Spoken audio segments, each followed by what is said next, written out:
cerah, Pak Broto. Mudah-mudahan secerah hati teman-teman yang hadir semua di pagi hari ini. Izin ada sedikit intro yang saya mau infokan. Teman-teman kalau bisa nanti menggunakan nama yang sesuai dengan namanya ya. Kalau nama anaknya di rename dulu. Kemudian kalau mau bisa menggunakan background seperti saya dan Pak Broto, silakan gunakan karena nanti ada event puncak yaitu foto bersama ya. Dan nanti teman-teman akan di mute ya. Kalau ada pertanyaan selama penjelasan dari Pak Broto bisa via chat. Namun nanti kalau Pak Broto kasih kesempatan untuk bertanya langsung nanti bisa di open ya, bisa di unmute. Sedikit bicara mengenai NQA. NQA adalah badan sertifikasi ISO, namun di Indonesia kita ada 4 pilar, ada 4 bisnis yang kita jalankan. Pertama di divisi sertifikasi, yaitu pilar pertama kita melakukan audit dan menerbitkan sertifikat ISO untuk klien-klien kita. Kemudian kita juga punya divisi asesmen, ini agak sedikit berbeda dengan sertifikasi. Kalau asesmen outputnya hanyalah laporan internal. Pak Broto sering melakukan asesmen seperti di health and safety, Pak Broto melakukan safety culture assessment, kemudian kita juga ada energy assessment dan lain-lain, itu masuk ke pilar assessment. Jadi kurang lebih hampir sama pelaksanaannya seperti audit, tapi outputnya adalah internal report ya untuk customer-customer kita. Pilar ketiga adalah training. Nah, webinar adalah salah satu produk dari divisi training. Kami punya training yang setengah hari dan yang paling lama itu kita punya training yang 5 hari. Malah ada sekarang modul terkait dengan cyber security, kita punya modul yang 10 hari. Jadi ada yang paling singkat setengah hari dan sampai 10 hari. Ini event pelatihan dan ada juga pelatihan-pelatihan yang sifatnya international register. Terakhir kami punya divisi solusi. Divisi solusi bukan divisi konsultasi, tapi kami jualan aplikasi. Ada beberapa aplikasi yang kami jual dalam rangka untuk meningkatkan improvement ya sistem yang ada di klien-klien kami. Jadi ada beberapa rekan, partner, vendor-vendor dari IT solusi yang bekerja sama dengan NQA. Jadi sekali lagi itu masuk ke divisi solusi. Ini pilar bisnis dari NQA. Secara data kami sudah, ini ada update 34 tahun di dunia menjalankan bisnis ini. Sertifikat yang sudah kami terbitkan kurang lebih udah 55.000 sertifikat di seluruh dunia, dan NQA beroperasi di 90 negara termasuk Indonesia. Ya, ini sedikit data statistik. Untuk event hari ini teman-teman gratis alias free alias tidak berbayar. Jadi ini adalah free webinar yang dilakukan oleh NQA. Namun kalau teman-teman tertarik dengan materinya nanti, kita akan berikan materinya dalam bentuk e-material, e-PDF ya, e-PDF untuk teman-teman bisa pelajari ulang, sekaligus untuk mendapatkan sertifikat seperti yang di kanan. Ya, jadi sekali lagi ada biaya investasi yang teman-teman harus invest sebesar 150.000. Nah, judulnya seperti tertayang di depan. Ya, ini emang fokus bagaimana melakukan audit yang berkualitas. Ya, audit berkualitas itu outputnya adalah improvement. Jadi bukan hanya temuan, tapi improvement. Ada filosofi kalau mencari temuan itu gampang sebenarnya. Auditor baru saja bisa mendapatkan temuan. Tapi bagaimana mendapatkan temuan yang potensi improvementnya besar, itu yang sulit ya. Nggak semua auditor bisa menemukan itu. Nah, Pak Broto akan mengajarkan salah satunya bagaimana sih mendapatkan temuan yang potensi improvementnya luar biasa. Nah, monggo teman-teman siapkan kopi, teh, dan lain-lain sehingga bisa mengikuti sampai selesai. Silakan Pak. Baik, terima kasih Pak Putra. Sekali lagi, Assalamualaikum warahmatullahi wabarakatuh. Selamat pagi Bapak dan Ibu semua. Saya sharing sedikit tentang pengalaman kerja saya, terutama di bidang audit. Kenapa kok materi yang saya bawakan ini itu terkait dengan auditor behavior. Ya, jadi bukan cuma behavior in safety ya, tapi kita sebagai seorang auditor itu juga harus behave properly gitu ya kalau kita mau melakukan suatu assessment atau audit sebuah perusahaan. Ya, kemudian saya pernah kerja di Shell selama 13 tahun. Kemudian saya 6 tahun kerja di DuPont. Di DuPont ini posisi saya juga sebagai seorang safety consultant behavior sama proses safety consultant. Kemudian saya check out dari DuPont dan kemudian check in di NQA ya sampai sekarang untuk mengerjakan beberapa proyek di NQA. Masuk perusahaan tambang ya waktu kita juga akses construction company kita juga akses ya rekayasa industri ini juga kita akses waktu itu. Oke, ya itu sedikit background saya. Nah, sebelum kita mulai, saya tuh biasa mempunyai sebuah kebiasaan, saya sharing yang namanya safety contact gitu ya, terkait dengan subjek yang akan kita bahas. Atau beberapa orang menyebutnya safety moment, ya sama aja sih. Nah, saya mau sharing sebuah insiden yang terjadi di belahan dunia sana. Ini insidennya tuh boleh dibilang ya sampai sekarang, ini tuh yang memakan casualty nomor 2 terbesar ya di dunia gitu ya. Dan ini terkait audit gitu. Yang nomor satunya, ini insidennya adalah Piper Alpha. Ini sebuah oil rig ya. Tadi saya bilang nomor 2 kan, yang nomor 1 mungkin Bapak Ibu pernah dengarlah insiden di Bhopal, India, itu 3.000 orang yang mati. Ya. Ini di sini 167 orang yang wafat meninggal. Yang mana 2 orang dari 167 orang itu adalah tim rescue yang menolong orang-orang yang waktu dikebakar gitu, terus terjadi ledakan, mereka terpapar panas meninggal. Nah, jadi ini Piper Alpha, ini ceritanya adalah sebuah oil rig besar ya, di Laut Utara Inggris. Meledak tanggal 6 Juli tahun 88. Meledaknya nanti saya akan jelaskan. Tapi intinya begini, sebelum ini meledak, ya, ini salah satu penyebabnya adalah kalau di oil rig seperti ini, mereka ini di Piper Alpha itu mitigasi sistemnya kalau terjadi kebakaran itu adalah mereka punya yang namanya deluge system, ya, pemadam api yang sistemnya tuh deluge. Jadi gini, yang namanya deluge system itu adalah kalau sebuah fasilitas dia kebakar, maka sistem pemadam apinya semprotan airnya itu akan menyemburkan air sehingga fasilitas di situ tuh kayak kehujanan gitu, hujan deras gitu ya. Disembur api dari berbagai macam, disembur air dari berbagai macam titik gitu. Nah, di Piper Alpha ada sistem deluge systemnya itu, ya, ada deluge system yang seharusnya otomatis. Tapi pada saat kecelakaan terjadi, sistem otomatis tadi ya sedang dipindah ke posisi manual. Kenapa? Karena ngelihat penjelasannya sebelah kanan ya. Ada sebuah negligent culture. Jadi ini tadi yang sudah saya jelaskan. Although Piper Alpha was equipped with automated firefighting equipment, ya, jadi ada firefighting equipment otomatis. A procedure established by platform management had deactivated automations of the system when divers were working in the water. Gitu. Jadi kan ini kan struktur besi, rangka di bawah lautnya itu harus sering diinspeksi oleh diver, penyelam. Nah, cuman karena mereka punya sistem deluge system, yang mana deluge system itu kalau nyala di situ ada pompanya, ada pipanya di bawah yang lubang suctionnya itu gede, sehingga dikhawatirkan diver itu kalau pompanya nyala bisa keisep. Gitu. Nah, karena kekhawatiran seperti itu, setiap ada divers yang namanya automatic firefighting equipment ini yang tadinya automatic di switch ke manual. Nah, di situ ada change. Ya. Nah, seharusnya di situ pakai manajemen of change, tapi mereka nggak pakai manajemen of change. Sehingga berbagai macam risikonya itu juga terlupakan, ya. Bahkan karena nggak dicatat di manajemen of change, yang tadi dirubah ke manual, lupa dibalikin lagi ke automatic. Oke. Nah, terus nggak ada divers nih, gitu. Tapi kemudian ada audit, gitu ya. Auditor dari audit itu menyatakan begini, seperti yang di kotak ini. Kotak merah muda, ya. Earlier audit recommendation suggested that pumps remain in automatic mode. Jadi pompanya dari firefighting ini tetap harus di-set ke automatic, jangan di-set ke manual. Walaupun diver ada di bawahnya. Nah, ternyata setelah dilakukan assessment, diver ini nggak akan keisep gitu. Tapi rekomendasi ini dicuekin sama Piper Alpha. Tidak dijalankan. Negligent culture. Budaya mengabaikan. Gitu. Dan ini sering banget loh Pak, banyak di klien-klien yang saya temui ya. Budaya negligent. Pakai scaffoldingnya sembarangan lah. Ya, pakai body harness-nya ya yang udah duel gitu. Kalau road transport pakai ban yang truknya udah botak lah. Negligent culture. Ya, so ini akhirnya apa? Waktu Piper Alpha ini nyala ya, nggak ada sistem otomatis pemadam apinya. Kebakar terus. Dan diceritakan dari kecelakaan ini ada 2 orang berusaha merubah yang manual tadi menjadi otomatis ya, tapi bahasanya di situ mereka tidak kembali lagi. Hilang. Ya. So ini hasil audit yang diabaikan ya. Gitu. Nah, ini ceritanya dikit lah tentang Piper Alpha. Jadi kalau di Piper Alpha itu kayak oil platform gini, itu pembangkit listriknya itu kan independen. Jadi dia tidak tergantung dari sumber yang lain dari daratan kan. Dia harus bisa memproduce electricity sendiri untuk operation di Piper Alpha ini. Nah, pembangkit listriknya itu pakai turbin gas. Ini contoh pipanya. Jadi ada dua turbin gas dengan 2 inlet pipa ya seperti ini ya. Ada kompresor, misalnya bukan kompresor ya. Kompresor A, kompresor B yang mengkompres gas untuk masuk ke dalam turbin. Kompresor A, B nyala, lagi beroperasi. Oke. Nah, ini kompresor B ini ke atas ya. Ke atas tuh kan kalau yang namanya oil platform, pabrik petrochemical itu pipanya tuh ngejelimet Bapak Ibu. Jadi kita nggak bisa ngurutin pipa nanti outputnya di mana kecuali dengan cara ngelihat drawing, PNID, piping and instrumentation diagram. Kita nggak bisa nyusuri pompa ini gitu kemana sampai ujungnya di mana kalau dari pabrik. Ya karena itu PNID yang update itu sangat krusial kalau kita bicara mengenai proses safety management system. Pompa B nyala ya, operasi biasa. Ini ke sini ke atas ini. Ini ada pressure safety valve-nya di sini ya. Jadi gas tuh ngalir lewat sini, dari sini ke sana gitu ya, ke turbin gas. Terus kompresor B ini ada masalah, suaranya aneh gitu. Terus panik dong mereka, berarti kalau ini ada masalah, kalau ini mati, berarti seluruh platform akan mati listriknya, produksi akan shutdown, itu OIM-nya, manajer di situ, bosnya itu bisa dipecat. Bayangin aja kalau misalkan produksinya 100.000 barel per hari, yang namanya kompresor mati, itu nggak bisa dinyalain langsung besok gitu. Biasanya perlu berapa hari? Jadi 100.000 barel per hari, katakanlah misalkan perlu startupnya seminggu, berarti ada 7 hari, 7 kali 100, berarti ada 700.000 barel per hari. Sekarang harga minyak 150 US dollar per barel, hitung aja berapa lossesnya. Jutaan dolar gitu. Panik. Sementara kompresor A ini sedang di shutdown, ya, dia ada work permit-nya tersendiri dan di atas itu ada safety valve-nya yang juga dilepas, tapi lagi dilepas. Dan ini juga ada work permit-nya sendiri, cuma work permit ini sama work permit kompresor A ini tidak terkoneksi. Sehingga waktu pompa B rusak, orangnya OIM-nya bilang nyalain pompa A. Dilihatlah work permit-nya. Ternyata pompa A ini yang seharusnya di repair itu baru di shutdown tapi belum bukan di repair, dilakukan pemeliharaan rutin. Sudah di shutdown tapi belum dibongkar. Sehingga si OIM memerintahkan untuk menyalakan sementara dia nggak sadar safety valve-nya dilepas.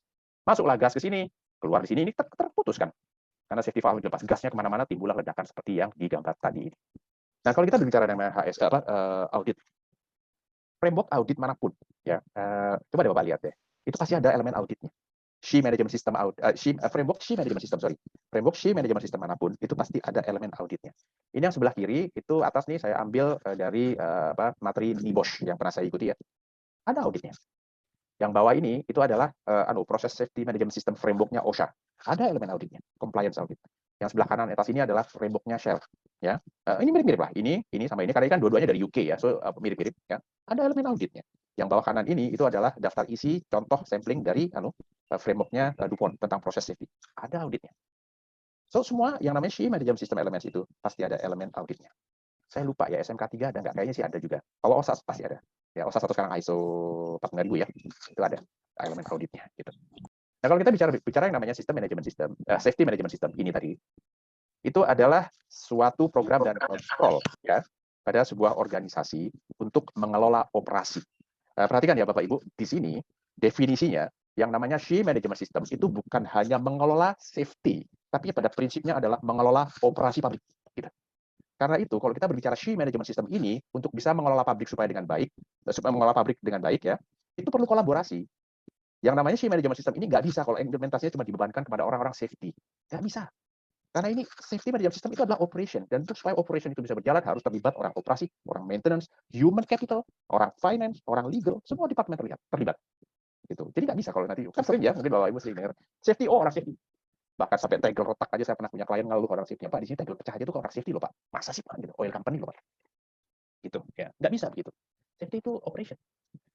Yang mana which ensures sustainable compliance with company policies, standar, sama regulatory requirements, persyaratan hukum.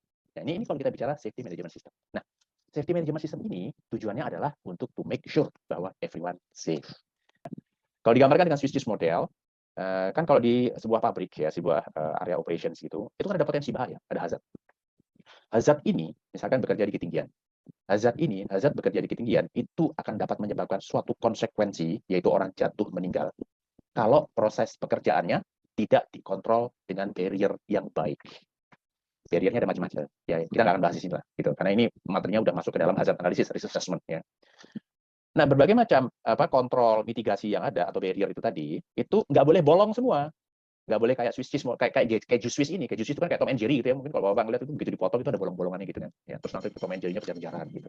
Nah, Swiss cheese itu cheese-nya itu nggak boleh bolong semua. Karena kalau bolong semua, intinya adalah cheese ini itu adalah kontrol, mitigasi, ya program dan sebagainya. Kalau bolong semua berarti nggak jalan.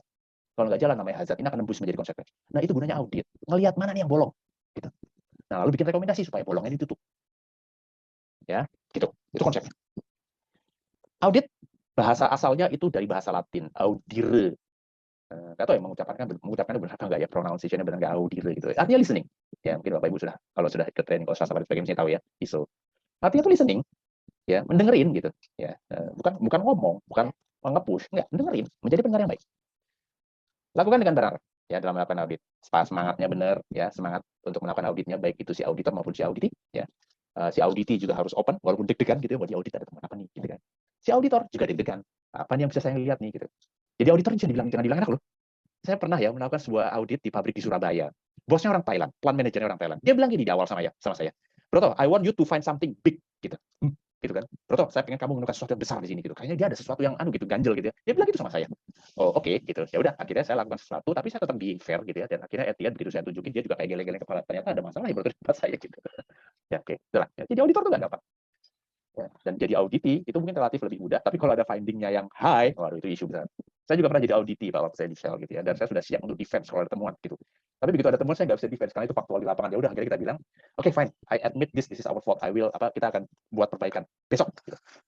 Dan akhirnya itu dicatat, ada temuan merah, tapi ada note bahwa auditi yaitu Shell Indonesia sangat open gitu ya dan akan merectify temuan ini segera. Gitu. Dan dimarahin jadi. Oke, bukan dimarahin sebenarnya. Biasa kan ada komentar dari bos kalau temuan high gitu ya. Tapi begitu kita komentar, oke fine, gitu ini temuan salah. Memang kita akan perbaiki segera. Nah terus dalam melakukan audit itu bukan cuman nemuin yang salah. Ya. Banyak sekali orang bilangnya weakness gitu. Tapi kalau saya lebih suka nulisnya pakai bahasa room for improvement. Lebih mendorong ke arah yang baik gitulah daripada ngomong weakness. But also to recognize positive performance and support. Jangan lupa kalau melakukan audit, tulis hal yang baik juga. Tujuannya apa? Untuk ngasih tahu ke klien, Pak, Bapak bisa doing something good loh di sini. Kenapa kok yang di sini kayak begini? Gitu.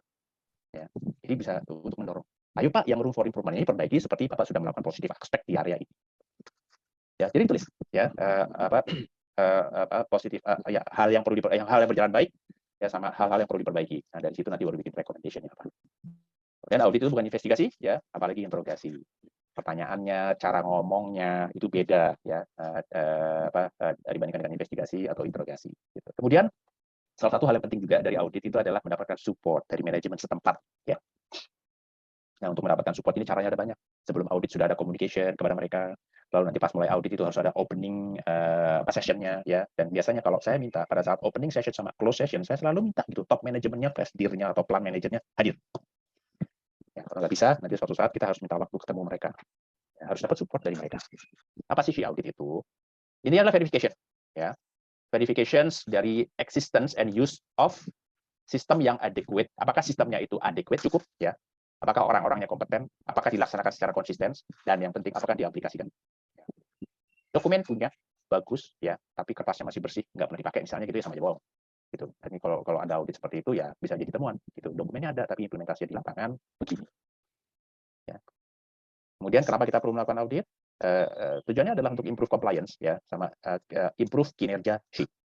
Kan yang namanya audit atau assessment ini, kalau tadi masih ingat gambarnya Swiss cheese model, kita itu kan sebuah assured proses sebenarnya. Ya, kita di situ melihat apakah barrier yang ada itu tadi, yang cheese-nya itu tadi, bolongnya di mana. Gitu. Nah, dari situ kita bisa ngasih rekomendasi ya supaya bolongnya ditutup. Gitu. Dan bagi auditi, satu hal yang krusial adalah kalau ada rekomendasinya dikerjain. Karena kalau enggak, ya itu report is just a report.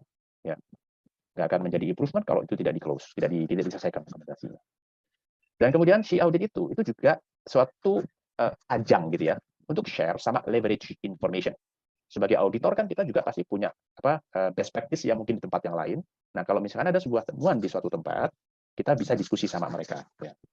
Dan hati-hati dalam melakukan diskusi itu, kita jangan pakai bahasa yang sifatnya menyalahkan. Kalau saya biasa pakai bahasanya gini, misalkan ada sebuah mesin, sudah ada kebocoran oli, ada kebocoran coolant-nya ya, mesin bubut apa itu ada kebocoran coolant-nya gitu, mesin processing lah. Terus kalau saya ngomongnya gini, Pak, mohon maaf, emang bocor kayak gitu boleh ya? Saya bilang gitu. Itu menunjukkan sebenarnya bahasa nggak langsung, Pak, ini bocor tuh nggak bener kan gitu kan. Cuma lebih halus aja gitu. Nanti mereka biasa senyum-senyum gitu, terus manggil orang tuh dibersihin. Tapi itu semua gitu. Ya saya catat. Gitu. Walaupun dibersihin hari itu. Itu salah satu isunya adalah ya misalkan kok kebocorannya dibiarkan. Kok ada orang lewat cuek aja sih gitu. Emang ada culture apa di sini? Kok ada kayak culture negligent gitu lah tadi seperti yang kayak Piper Alpha tadi kayak dicuekin gitu. Apa nunggu orang kepleset jatuh kepalanya bocor tangan patah dulu baru do something. Ya, itu biasanya saya pakai bahasanya kayak begitu. Protect image with regulators and public ya. Sekali lagi dalam melakukan audit ini kita juga melihat bagaimana peraturan regulasi di Indonesia misalnya gitu ya.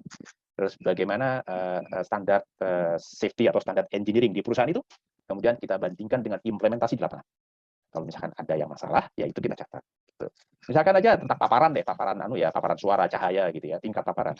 Mungkin kita perlu ukur kalau misalkan di suatu tempat itu kok berisik sekali, tapi di sini kok orang nggak pakai earplug atau earmuff gitu ya. Nah, sementara kan kalau udah ada paparan, saya lupa ya 85 desibel selama 8 jam berturut-turut itu kan harus pakai earplug kalau nggak salah. Nah, itu misalnya itu regulatory requirement ya. Nah, itu juga kita harus kasih tahu mereka. Pencahayaan ya. Terus ada best practice yang mungkin tidak diimplement dengan baik di sana. Itu juga bisa kita kasih tahu ke klien. YC audit adalah untuk protect people, facility, sampai environment. Ya. Ujung-ujungnya adalah advance goal zero. Ya, mencegah terjadinya kecelakaan kerja. Itu ini adalah salah satu ikhtiar ya untuk advance goal zero. Salah satu ikhtiar supaya tidak ada kecelakaan kerja. Nah, gitu. Nah, kalau kita melakukan ini dengan baik, membangun sistem dengan baik, membangun SHE audit dengan baik ya, itu berarti untuk mencapai goal zero itu because I want to, bukan because I have to. Jadi bukan dipaksa, tapi karena I want to gitu. Nah, itu fungsi audit seperti itu, memastikan semua ini berjalan dengan baik untuk advance goal zero. Cukup paham ya, Bapak Ibu, mudah-mudahan sampai di sini ya. Nanti pertanyaan pas di akhir aja ya, Pak Putra ya, jadi biar nggak keputus. Siap, Pak. Lanjut. Ya. Audit objectives, ya, evaluate, sebenarnya tadi sudah saya sebutkan, evaluate effectiveness dari SHE management system. Atau kalau misalkan ada auditnya security, ya dari security management system. Kalau misalkan Anda melakukan auditnya dari ya tadi cyber security gitu tadi Pak Putra sempat bahas gitu ya. Ya itu cyber security management system itu bolongnya di mana gitu.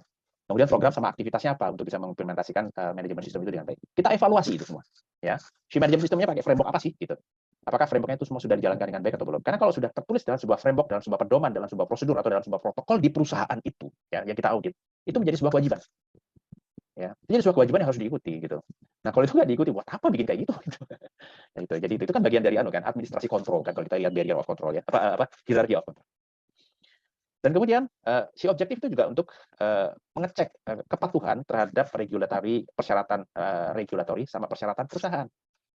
Peraturan pemerintah kan ada anunya ya, ada persyaratan-persyaratannya gitu. Cuman memang kalau di Indonesia sih banyak yang perlu dilengkapi lebih jauh ya, kayak proses safety itu yang saya tahu belum ada di Indonesia. Ya. Nah, tapi juga ada persyaratan dari perusahaan. Apalagi kalau perusahaannya perusahaan asing. Nah, kalau perusahaan asing dari Amerika atau Eropa itu biasanya harus ngikutin persyaratan company itu di kantor pusat. Yang mana biasanya perusahaan kantor pusat itu mengikuti peraturan regulatory requirement di perusahaan itu.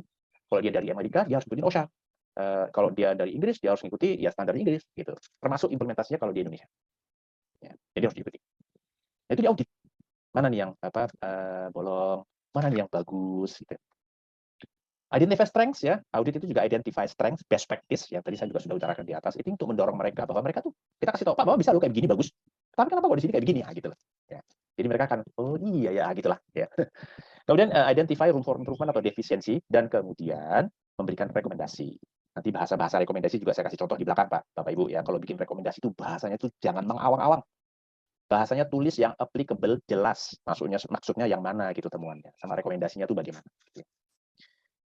Si audit itu bukan sesuatu yang subjektif. Kita nggak bisa hanya berdasarkan pendapat kita tanpa fakta, tanpa bukti di lapangan, tanpa bukti dokumentasi, ya, tanpa bukti dari hasil diskusi, ya. Lalu kita bikin rekomendasi subjektif, sehingga begitu nanti kita presentasikan, di defense gitu sama auditinya gitu.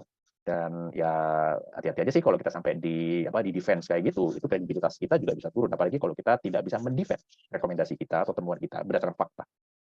Ya, kita nggak boleh pakai subjektif.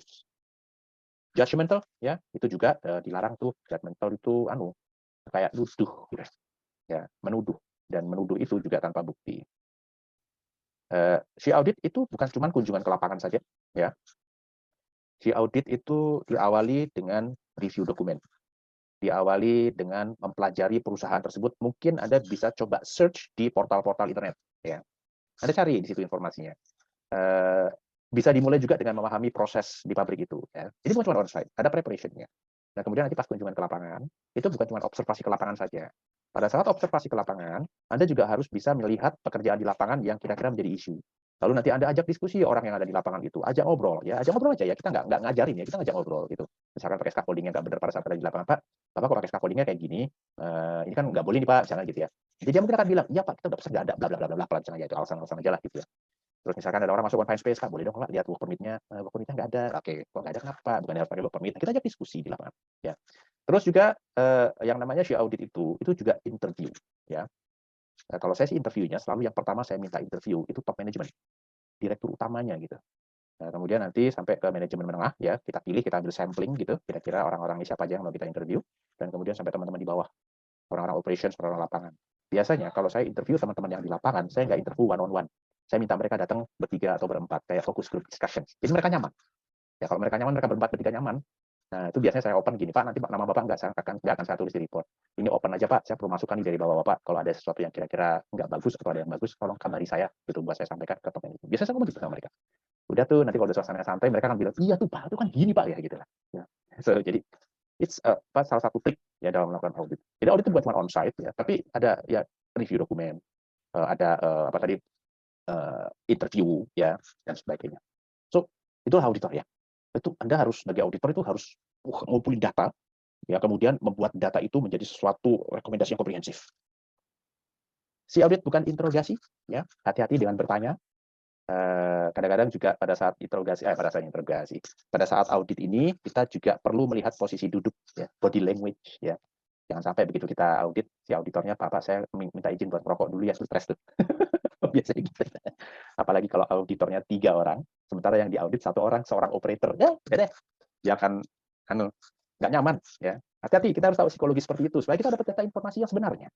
Kalau saya biasanya kalau teman-teman lapangan saya sendiri, mereka bertiga, berempat, nanti kita ketawa-ketawa gitu di dalam ruangan gitu. Tapi banyak informasi masuk. Kesannya kayak ngelucu apa gitu, enggak, tapi membuat mereka nyaman, ya. Kita jadi temannya mereka. Nah, kalau mereka udah merasa kita jadi temannya mereka, mereka kan cerita apapun. Gitu. Kita bangun trust dengan mereka. bukan walkabout ya, ini bukan observasi kayak safety walkabout gitu biasa ya, tapi benar-benar suatu audit, observasi, plototin gitu, lihat, bukan plototin galak gitu ya, enggak, maksudnya kita pantengin, kita liatin ya, terus nanti kita diskusi sama mereka ya, bukan walkabout. Dan sekali lagi, ini bukan vacation ya, bukan liburan. Karena itu tim audit itu biasanya itu nggak banyak-banyak, tergantung size dari perusahaannya. Kalau perusahaannya petrochemical gede gitu ya, mungkin ada perlu 3 orang cukup lah, nggak usah 10 orang gitu ya. Nanti 10 orang, kebanyakan kepala, diajak meetingnya juga susah gitu. Nanti sebagian yang aktif, sebagian yang nggak aktif ya, jadi malah nggak efektif. Tapi intinya auditornya jumlahnya cukup ya, sesuai dengan size-nya ya. Dan itu biasanya kadang-kadang juga ada judgement-nya. Kalau orang jumlahnya orang sekian, size sekian, kira-kira kayaknya perlu orang sekian ini dan terus sekian hari gitu. Ya. So itu audit. Dan bukan nah ketemu salah kayak gitu. Ya gotcha, salah kan ya gitu kayak gitu ya. Audit bukan gitu. Audit intinya adalah ya itu tadi ya, kita lihat strengths-nya dia, lalu yang sistem bolongnya apa, room for improvement-nya apa ya, dan itu dibahas dengan suatu diskusi yang baik. Dan kemudian kita bikin rekomendasinya. Nah, audit itu harus objektif ya. Dan objektif di sini kita juga harus ngerti semacam kayak operation di pabrik itulah gitu. Jangan misalkan rekomendasi misalnya gitu ya. Banyak ditemukan unsafe act, misalnya ini contoh yang pernah terjadi waktu kita training audit ya, waktu kita training audit di Singapura gitu, waktu saya di Dupont. Itu dibagi beberapa tim lah gitu. Lalu ada tim yang melakukan observasi ke area loading unloading. Tim ini mengasih rekomendasi tambah supervisor, pengawas di situ untuk mengawasi proses loading unloading, karena di situ ada beberapa aspek yang unsafe act-nya lah gitu ya. Itu di defense Pak, padahal itu cuma training loh. Sama yang auditinya itu di defense. Kenapa kita perlu nambah orang supervisor gitu kan? Gini gitu. Sampai akhirnya si auditornya ya juga oke di decline. Gitu. Itu lagi training loh Pak, itu bukan training, bukan audit sebenarnya gitu ya. Nah karena itu kalau audit sebenarnya ya kita nggak boleh subjektif dalam membuat sebuah rekomendasi, itu harus ada fakta di lapangannya apa, apalagi kalau didukung dengan dokumentasi, reviewnya, dokumentasinya sama interview, baru kita bikin bahasanya tuh begini. Gitu. Nanti ada saya kasih contoh ya, faktual ya, sesuai dengan fakta ya. Kemudian offsite ya, offsite itu maksudnya yaitu tadi ya, bukan cuma di lapangan ya ini, tapi juga kadang offsite, jadi tadi ngecek dokumen, review perusahaan itu. Biasanya kalau saya diminta mengaudit sebuah perusahaan, saya akan berkunjung ke website-nya perusahaan itu, saya akan melihat sustainability report-nya atau annual report-nya. Saya akan lihat tuh di situ. Gimana sih komitmennya. Lalu di situ kan biasanya kadang-kadang juga ada anunya ya, statistik ya, dan sebagainya. Ya itu bisa jadi bahan kita sebagai auditor untuk bisa mengetahui perusahaan itu kayak apa. Bahkan kadang-kadang di sustainability report itu juga ada proses secara highlight ya, proses di pabrik itu secara highlight itu gimana. Itu bermanfaat sekali Bapak Ibu. Ya, kemudian efektif interview ya. Audit itu merupakan suatu interview yang efektif. Nah, interview ini supaya efektif harus ada schedulingnya. Ya, jauh-jauh hari. Dan kemudian harus intensif ya, dalam, thorough ya, dan memberikan suatu output yang auditi harapkan. Us ya, not you, not me, us. Jadi tujuannya adalah kita melakukan audit itu adalah Pak, kita di sini mau bantu Bapak ya, apa yang kira-kira perlu diperbaiki itu apa, gitu. Bilang aja, mungkin kesannya salah, tapi ini sebenarnya nama manusia kan berbuat salah ya. Kita mau lihat itu, nanti yang penting ada rekomendasi. Pakai bahasa yang kayak us, ya. Audit is us. Dalam melakukan audit itu harus ada keseimbangan. Kita sebagai seorang auditor itu bukan cuma sekedar verifying compliance. Verifying compliance itu ya oh ini salah, oh ini benar. Bukan cuma gitu, tapi ada satu sisinya juga consulting, engagement, discussion sama mereka. Ya, jadi sharing informasi gitu, sharing best practice. Mungkin misalkan begini, ada yang simple ya, misalkan APAR gitu ya, ada temuan APAR, alat pemadam api ringan, atau scaffolding, apalah gitu, whatever ya contohnya yang lain. Ada misalkan APAR-nya rusak gitu. Kan kalau saya nggak cuma lihat sekedar APAR rusak, saya akan tanya, ini APAR rusak itu udah verifying compliance ya. Saya akan tanya, Pak, yang ngecek APAR itu siapa sih gitu.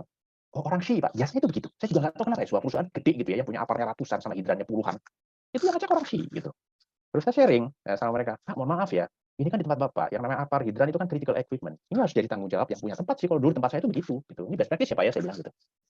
Ya mereka mikir, oh gitu ya, jadi orang safety jumlahnya berapa sih gitu kan, ngecek sekian ratus APAR, baru selesai, mungkin harus ngecek lagi dari awal gitu kan, bahkan kadang-kadang perlu orang dedicated gitu, karena ngecek APAR itu kan nggak cuma sekedar dilihat gitu doang kan, ngecek APAR itu harus dibersihin APAR-nya, dilihat selangnya getas apa enggak, bagian bawahnya korosi apa enggak, tekanannya masih oke apa enggak, ada bagian gagangnya yang korosi apa enggak, kan gitu, bukan cuma dilihat tuh titik, enggak.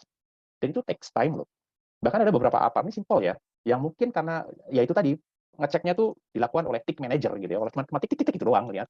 Itu APAR saya biasanya suka ngetes, coba Bapak cabut. Kalau nyabutnya susah itu isu. Lengket bawahnya, udah kencang gitu ya gitu. Itu juga sebuah isu gitu. Berarti ngecek asal. Ya, APAR itu harus cepat gampang diambil. Ya, kalau susah, orang sibuk ngambil apa, rapinya tambah gede. Itu contohnya. Ya. Verifying compliance sama consulting. Ya kita juga sharing best practice. Pak, ini kalau begini caranya kan nggak betul. Nah, terus kita cari kenapa siapa sih yang ngecek? Oh, yang ngecek orang safety. Ya, lalu kita diskus sama orang safety. Iya, Pak, kita kurang orang. Itu banyak isunya di situ. Sebenarnya kalau kita ada dua pertanyaan utama ya kalau kita mau melakukan audit gitu. Intinya adalah apakah orang lapangan itu, apakah si auditi ya, the site di sini maksudnya adalah pabrik yang kita audit gitu ya, bisa mendemonstrasikan bahwa sistem dan prosedurnya itu sesuai dengan requirement dan ekspektasi. Requirement itu persyaratan, baik itu persyaratan pemerintah ataupun persyaratan perusahaan, prosedur perusahaan, sama ekspektasi dari top management. Nah, kalau mereka bisa nggak mereka mendemonstrasikan, dan kemudian bisa nggak mereka mengimplementasikan itu, gitu. Ya, ini contohnya gambar-gambar yang saya ambil, Pak. Ini gambarnya ini kebetulan saya ambilnya di Thailand semua ya, di beberapa pabrik. Yang kiri itu best practice. Ini saya foto karena ini mau saya highlight sini. Bapak bisa best practice seperti ini, bagus gitu. Dan ini adalah gauge ya. Ini temperatur gauge. Ini waktu kita keliling lapangan tadinya saya pikir cuma satu gauge ini doang, tapi setelah saya keliling ke lapangan semua gauge. Dikasih batas merah hijau gini. Ngasih batas merah hijau ini nggak gampang, ya. Untuk di titik ini, ya ini temperatur gauge. Saya nggak tahu ini fluida apa, saya lupa ya. Misalnya ini sebuah fluida. Untuk tahu fluida ini temperaturnya berapa, gitu ya. Itu kan mereka harus melihat dokumen yang namanya proses design basis. Itu bagian dari PSM. Nah, di situ kan ada story-nya. Ya, fluida ini di titik ini temperaturnya maksimum sekian, minimum harus sekian. Nah, dari situ mereka bikin merah kuning, merah sama hijaunya itu. Dan itu baru satu titik. Ya. Titik yang lain kan ada banyak, ada ratusan. Gitu. Ini menunjukkan suatu praktis yang bagus, disiplin mereka melakukan itu. Saya highlight sini. Namun pada saat bersamaan, saya tuh suka kalau misalkan melakukan audit, itu cari area-area yang orang cenderung melupakan gitu. Biasanya itu dapur ya kalau di situ ada kantin satu. Terus bagian utility ya. Terus titik-titik yang area yang ibaratnya itu crevice ya, area yang terpencil ya, area yang susah dijangkau. Coba lihat ke situ. Nah, ini ada sebuah damper pegas ya dari sebuah alat, saya bukan alatnya apa. Ini ada pegas. Jadi alat ini didukung sama pegasnya karena ada agak sedikit getar supaya pondasinya juga nggak ikut rusak gitu ya. Pegasnya nggak pernah diinfeksi, Pak. Korosi kayak begini, bagian bawahnya juga. Gitu. Ini waktu di Thailand yang tadi SCG, Mechanical Integrity Program ya. Itu kayak begini ketemu. Ini satu hal bagus, tapi di tempat titik yang lain. Nah, ini ada perusahaan yang lain, tapi di Thailand juga. Ini forkliftnya baru markirin, gitu dia baru mundur. Saya pas lewat ya. Terus saya tegur orang, saya ngajak ngobrol orang yang atas saya. Ya, emang kayak gini boleh ya? Saya bilang gitu pakai bahasa Inggris. Can you do this gitu. Terus dia cuma senyum-senyum aja terus manggil forklift driver yang untuk diperbaiki. So, artinya apa? Nah, di situ tuh ada suatu culture negligent, ya, nggak peduli gitu. Nah, itu perlu dieksplor lebih jauh sih. Program trainingnya gitu. Jangan-jangan mereka melakukan ini karena nggak pernah dikasih training, gitu. Nggak pernah dikasih tahu gitu. Jadi mereka juga nggak tahu mesti ngapain akhirnya. Ya, begitulah semaunya mereka gitu kan. Itu perlu cari tahu lebih dalam. Nah, lalu kita juga harus ngerti apa sih yang diharapkan dari si auditi, ya. Dari orang yang kita audit itu harapan mereka apa gitu. Kalau saya biasanya begini, kalau misalkan ada sebuah klien gitu ya, dia minta supaya Pak tolong bisa nggak lakukan assessment di pabrik saya di sini. Saya biasanya tanya, Pak, Bapak punya reason nggak kenapa Bapak pengen diaudit? Ya. Saya biasanya tanya begitu. Mungkin pernah ada fatality, ya. Mungkin dia agak concern. Kenapa? Karena mungkin statistik dari unsafe act-nya kecenderungannya jumlahnya naik, ya, atau hal-hal yang lain. Jadi kita harus tahu apa ekspektasi mereka, gitu ya. Dan tentu kita sebagai auditor kita juga harus tahu bahwa auditi itu expect something different from us, ya. Melihat sesuatu yang mereka selama ini nggak lihat. Ini contohnya. Audit itu berharap kita tuh melakukan suatu review yang dalam, thorough, ya. Itu yang mereka mungkin anggap ini biasa, tapi lalu si auditor, Pak ini kan nggak benar, gitu loh, kasih tahu itu, ya, thorough review. Kemudian dia juga berharap dari auditor itu bisa memberikan suatu rekomendasi untuk memperbaiki proses di tempatnya mereka. Sehingga berbagai temuan itu kan temuan lapangan tuh, Pak, yang kelihatan di lapangan tuh. Itu kayak kalau kita bicara gunung es, itu yang di atas permukaan air. Itu sebenarnya bukan itu, isu utamanya bukan itu. Isu utama itu yang ada di bawah air, gitu. Dan yang ada di bawah air ini gede, ya. Dan orang kecenderungannya males nengok yang di bawah air ini, karena air es itu dinginnya 0 derajat Celcius, ibaratnya gitu. Nah, itu yang kita bantu, nyelam di bawah, lihat apa sih isunya. Kok sampai yang di atas ini tadi ada temuan ini bocor, ini begini, ini begitu gitu. Unsafe act-nya nambah, unsafe condition-nya nambah. Nah, ini isunya apa gitu. Sehingga kita kasih rekomendasi itu yang pas buat mereka, sehingga itu memperbaiki proses untuk mereka melakukan improvement. Dan nanti juga approach-nya itu harus praktikal, ya. Approach dalam rekomendasinya itu harus bisa dipraktekkan. Walaupun kadang-kadang dalam rekomendasi itu harus perlu approval dari manajemen karena mungkin perlu budget yang gede gitu. Tapi krusial misalnya kayak gitu. Ya kita rekomendasikan, tapi praktikal. Lalu juga roadmap for improvement, ya. Setelah kita kasih berbagai macam rekomendasi itu kan banyak ya, kadang-kadang nggak cuma 1, 2 gitu ya. Saya kalau biasa melakukan assessment tuh framework-nya tuh ada 13 elemen safety. Nah, kalau proses safety itu ada 14 elemen. Rata-rata ya, Bapak Ibu, ini rata-rata ya, walaupun nggak bisa dijadikan sebagai pegangan. Rekomendasi setiap elemen itu kalau nggak 2, 3. Itu. Ya. Nah, biasanya kalau ada rekomendasi yang sama dari satu elemen dengan elemen yang lain, nanti di rekomendasi itu saya sebut rekomendasi ini silahkan lihat rekomendasi di elemen nomor sekian. Gitu. Tapi biasanya itu 2 per elemen rata-rata ya, 3 gitu. Nah, nanti dari situ kan rekomendasinya banyak tuh. Sehingga kalau rekomendasi banyak, itu kadang-kadang klien itu juga perlu bantuan kita untuk kayak mengcompile rekomendasi itu dalam satu bentuk langkah roadmap yang jelas. 6 bulan ngapain nih? Kayak Bapak bikin gini Pak 6 bulan. Setahun ngapain nih? Gitu. Ini udah kebentuk nih Pak setahun. Bapak 2 tahun ngapain nih? Nah gitu. Kita bantuin. Ya, dan bikin roadmap diskusi tentu dengan mereka. Tapi draftnya biasanya dari kita. Ya. Roadmap for improvement. Ada kadang-kadang klien yang minta, Pak bikin roadmap dong sampai 5 tahun ke depan. Oke, siap, boleh Pak. Nah, itu konsultan ya, itu auditor. Oke. Feedback. Ya. Audit itu berharap feedback dari kita. Gitu. Ya itu tadi, ngelihat sesuatu yang mereka nggak lihat. Ya. Feedback. Kalau kita misalnya tadi contoh APAR, ini agak anu juga sih. Perlu diluruskan gitu ya di klien gitu. Kalau kita lihat peraturan pemerintah Indonesia ya Bapak Ibu, APAR tuh dicek 6 bulan sekali loh. Di situ nggak disebut APAR yang ditaruh di kantor sama APAR yang ditaruh di pinggir kali di pinggir laut. Ya, misalnya di area tank farm gitu. Itu nggak dibedakan 6 bulan sekali. Ya, kalau 6 bulan sekali, APAR yang ada di dekat laut sana udah karatan, kejemur lagi gitu. Bahkan yang di kantor pun juga kalau nggak dicek, jangan-jangan nanti pressure-nya udah turun ya dan lain sebagainya. Sehingga itu oke lah, itu peraturan pemerintah. Karena itu biasanya itu saya rekomendasi supaya mereka tuh bikin kayak risk based inspection. APAR yang ditaruh di pinggir pantai beda dong, ya kejemur, kena angin laut, kehujanan gitu kan. Mungkin diceknya ya tergantung ya, mungkin sebulan sekali atau mungkin 2 minggu sekali misalnya. Itu risk based inspection. Demikian juga dengan genset misalnya. Genset yang tipe sama, tapi yang satu dipakai area tambang yang berdebu, yang satu dipakai di area pabrik petrochemicals yang nggak berdebu, itu ganti olinya beda. Gitu. Inspeksinya beda. Gearbox yang ditaruh di pabrik semen yang berdebu dengan gearbox yang sama tapi dipakai di sebuah pabrik yang relatif bersih, wah inspeksinya beda. Ya, so itu ya kayak gitu-gitu ya. Apa? Kita kasih feedback gitu ke klien. Comprehensive report ya. Report kita harus bikin komprehensif. Komprehensif di sini bukan cuma sekedar bukan artinya banyak ya. Komprehensif itu kita harus bisa mengcompile gitu ya, kayak misalkan membuat suatu conclusion recommendation yang bahasanya jelas. Ya. Bahkan kalau tadi perlu ditambah dengan yang namanya roadmap ya. Sehingga klien waktu terima report itu dia jangan berharap klien baca report kita loh, Bapak Ibu. Kalau saya bikin report ya, itu 100 lembar. Kesannya banyak ya. Tapi di situ saya banyakin fotonya sama data-data gitu ya. Jadi klien tuh ngelihat gitu. Tapi saya nggak yakin klien itu akan baca itu. Karena itu pada saat kita melakukan audit, closing presentasi itu penting satu ya. Nah, setelah itu kita perlu meminta, biasanya kalau saya minta nanti setelah report selesai, Pak tolong sediakan dong satu waktu saya perlu sampaikan hasil report ini ke top manajemen dalam bentuk presentasi. Di highlight-nya dikasih tahu. Gitu.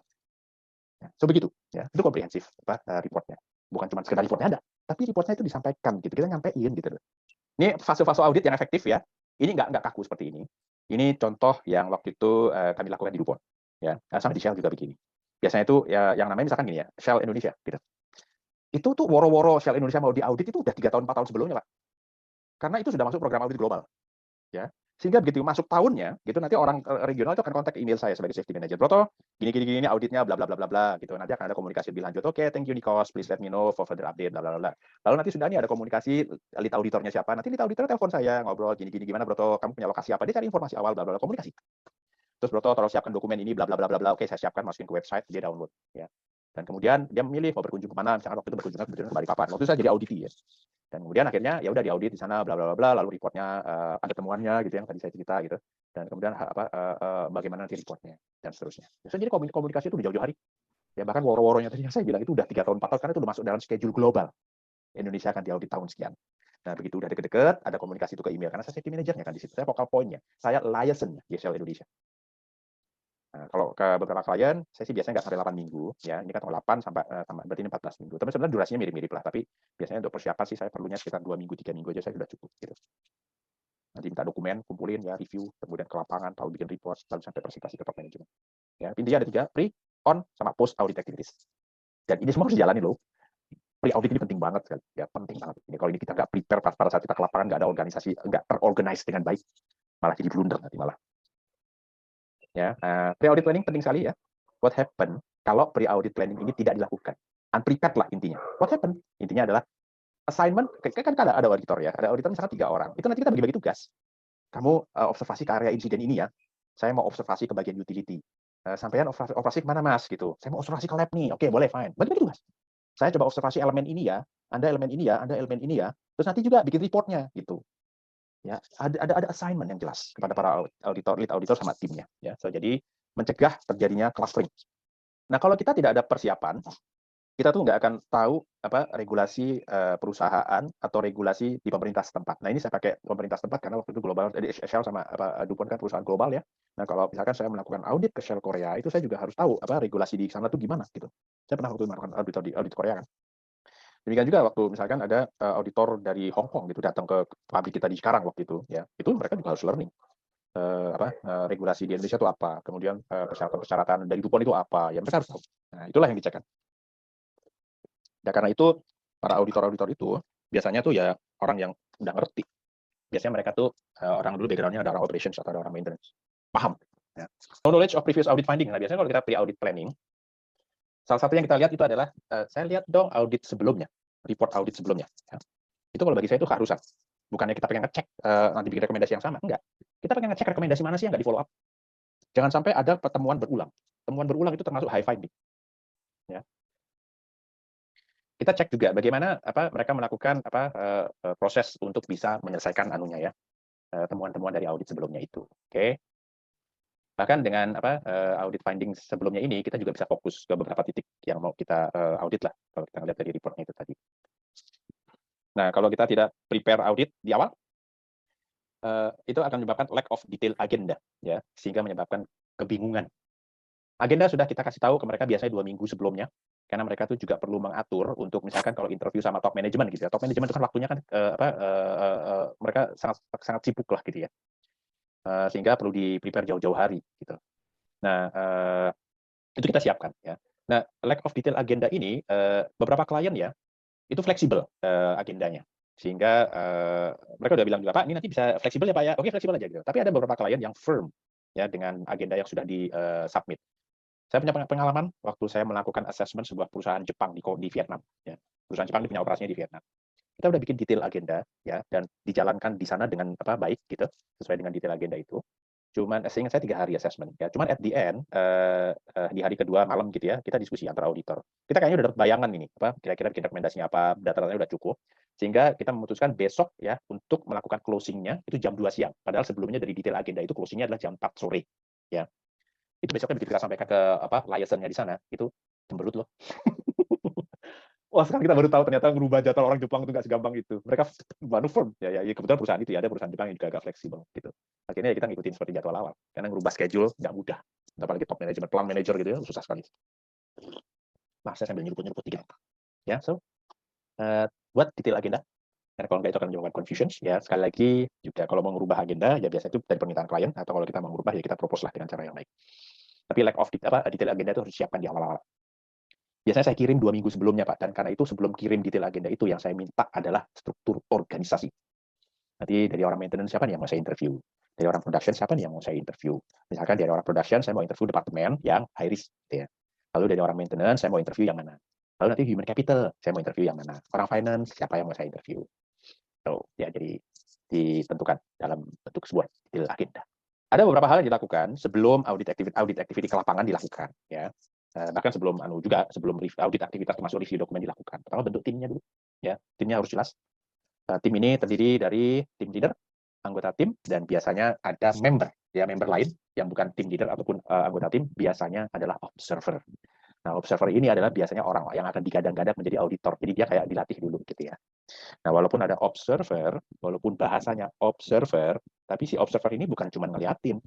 Dia harus berpartisipasi juga dalam audit, dikasih tugas gitu. Walaupun judulnya observer gitu ya. Jadi ada kebagian tugas juga. Dia harus bikin reportnya juga, dia harus bikin rekomendasinya juga, ikut meeting. Ya. Form the team, bentuk tim. Dan kemudian setelah tim dibentuk, komunikasikan dengan area auditi. Ya, biasanya kita diskusinya sama si liaison-nya di situ gitu. Sampaikan ini timnya ini ya biasanya ada meeting awal gitu, teleconference. Meeting awal bisa cuma tim leader sama si liaison bisa juga, atau kalau misalkan mau si anggota timnya semua sudah terbentuk mau diundang itu juga bisa gitu. Nanti diskusi gitu. Nah, diskusi tentang area mau diaudit ini punya berapa pabrik sih gitu. Lalu nanti area yang di sini operasinya apa, di sini operasinya apa, nanti si tim leader itu akan milih kita akan ke sini, nanti yang akan ke pabrik ini si ini dan sini misalnya kan kayak gitu ya. dia communicate with the sites ya, discussions, terus minta struktur organisasi, nanti akan bikin schedule-nya, schedule untuk interview gitu ya, kita sampaikan pada si liaison. Kemudian request review pre-audit information, ya pre-audit information ya tadi yang sudah saya jelaskan ya, mungkin termasuk juga dokumen-dokumen yang kita perlu review di awal, dan itu listnya kita buat, kita kasih ke si liaison ya, nanti biar liaison-nya yang mengorganize untuk mengumpulkan dokumen-dokumen itu, dan kita harus meeting rutin sama si liaison itu, kira-kira dokumen mana yang kurang dan lain sebagainya. Dengan mereview dokumen ya Bapak Ibu, kalau saya itu kayak 75% audit itu saya sudah berjalan gitu loh. Ya, kalau bagi saya nge-review dokumen itu saya udah punya bayangan ini rekomendasinya salah satunya ini nih, gitu. Nah, nanti dengan interview sama kunjungan lapangan itu adalah verifikasi. Ya, nanti review dokumen itu juga nggak gampang loh. Dokumen itu ada berapa puluh dan tebel-tebel gitu kan. Mana nih mau dilihat duluan nih gitu kan. Ya, kemudian evaluasi litigation concern, litigations itu terkait hukum ya. Hold pre-audit meeting ya. Biasanya kalau yang namanya meeting itu teleconference. Karena kadang-kadang auditornya kan dari luar negeri atau dari luar kota gitu ya, sehingga kalau datang ke site hanya untuk meeting itu very costly, sehingga perlu lakukan conference call. Email itu biasanya hanya untuk komunikasi awal aja ya, komunikasi bukan komunikasi awal, maksudnya komunikasi misalnya kayak minta dokumen, terus bikin habis conference call ada minutes of meetingnya, kita sepakat gini gitu, nanti next langkah selanjutnya habis conference call itu ngapain ya, itu dikirim by email. Jadi ada komunikasi, dan email itu ya komunikasi seperti ini tuh kalau dulu di tempat kita yang namanya email itu mengikat secara hukum.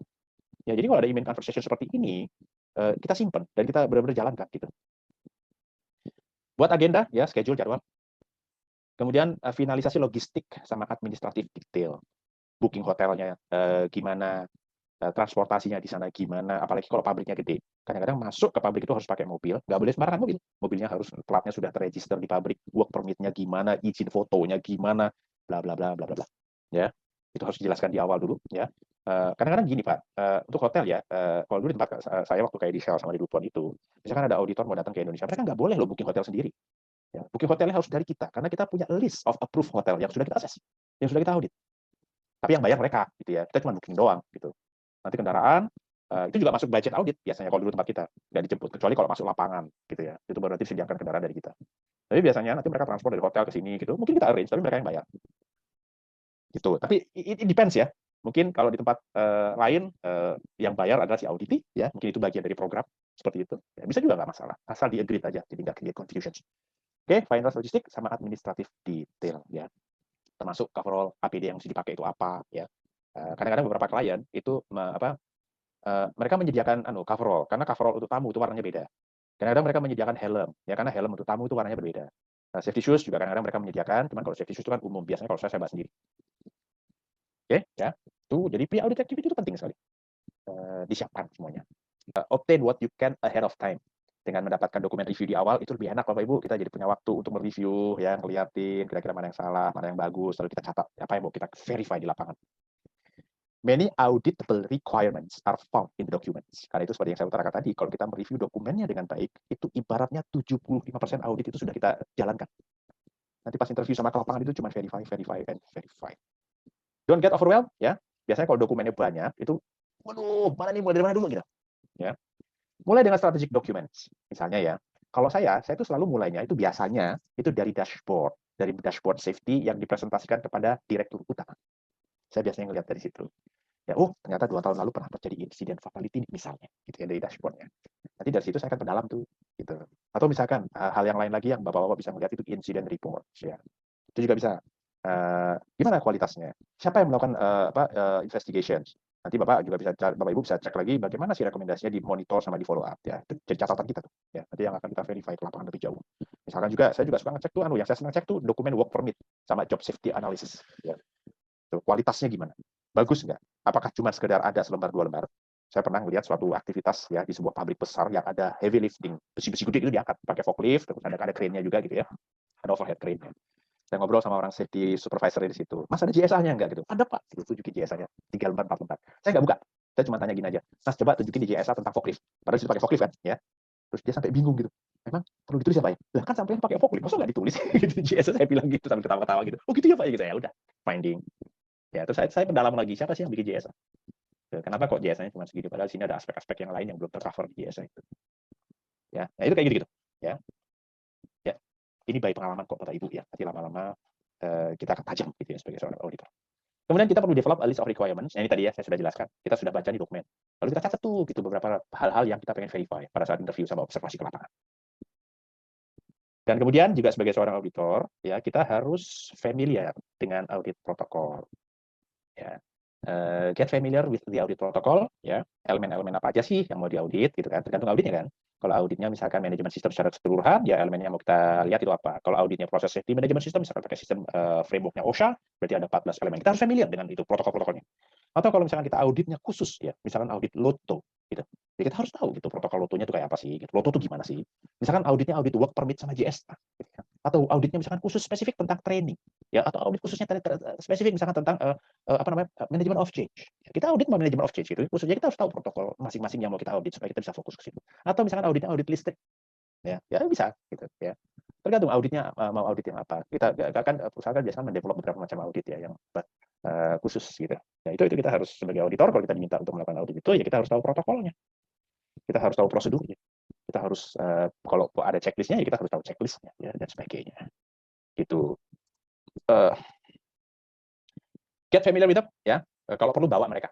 Bawa dokumen ini protokol ini gitu ya. Ya kadang-kadang tebel, Pak. Ya proses safety management system protokol. Dulu di tempat kami itu 170 lembar. Cuman biasanya kalau auditor protokol, auditor PSM itu, mereka nggak bawa itu karena mereka udah apal di kepala gitu ya, karena mereka sering banget melakukan itu. Gitu. Jadi tahu proses safety information apa yang mau dicek, proses hazard analysis apa yang mau dicek, manajemen of change apa yang mau dicek udah di kepala. Dan itu saling connect satu dengan yang lainnya, elemen-elemen itu gitu, nggak terpisah gitu ya. Jadi kadang-kadang satu rekomendasi itu bisa mencakup elemen yang lain juga. Tapi kalau misalkan sebagai observer lah gitu ya, dan mungkin pengen belum familiar gitu ya dengan audit yang mau di apa atau mungkin merasa saya perlu bawa aja. Don't be captive ya. Use them as resources. Jangan terlalu terkungkung. Ya gunakan ini sebagai sumber informasi lah ya untuk melakukan audit di lapangan. Use them periodically. Gunakan protokol ini secara periodik. Biasanya kadang-kadang protokol ini dibuat dalam bentuk checklist Bapak Ibu. Ya. Dan kalau dibikin dalam bentuk checklist itu enak. Biasanya begitu nanti sore itu balik ke hotel kita sebelum diskusi malam gitu ya. Kita bisa review. Mana nih yang belum saya cek? Gitu. Use them periodically as a quality assurance check ya. Oh ya saya belum ngecek ini nih. Nanti saya coba bikin catatan gitu. Oh ya saya belum ngecek ini nih, bikin catatan. Gitu. Oh tadi saya kayaknya sudah nyala ini, oke ditulis, gitu ya, jadi nggak lupa. Use your audit protocol. Sebentar, oke, bergeser. Oke. Nah, ya, oke, ya ini. Metode audit. Ya tadi sebenarnya sudah saya singgung sih. Audit itu ya bukan cuma kunjungan ke lapangan, ya. Audit itu diawali dengan diskusi awal, ya, komunikasi dengan si liaison, si auditee, ya, kemudian kita minta dokumen. Dokumennya kita review. Dokumen itu tulisnya ada banyak, tergantung dari jenis perusahaannya. Kalau perusahaannya petrochemical dengan perusahaan misalkan spare parts otomotif beda, ya. Walaupun mungkin ada beberapa yang sama, ya, gitu. Dokumen review ya kita cek bagaimana standarnya, prosedurnya, standar sama prosedur sebenarnya mirip sih. Permits ya, logs, catatan-catatan, oke.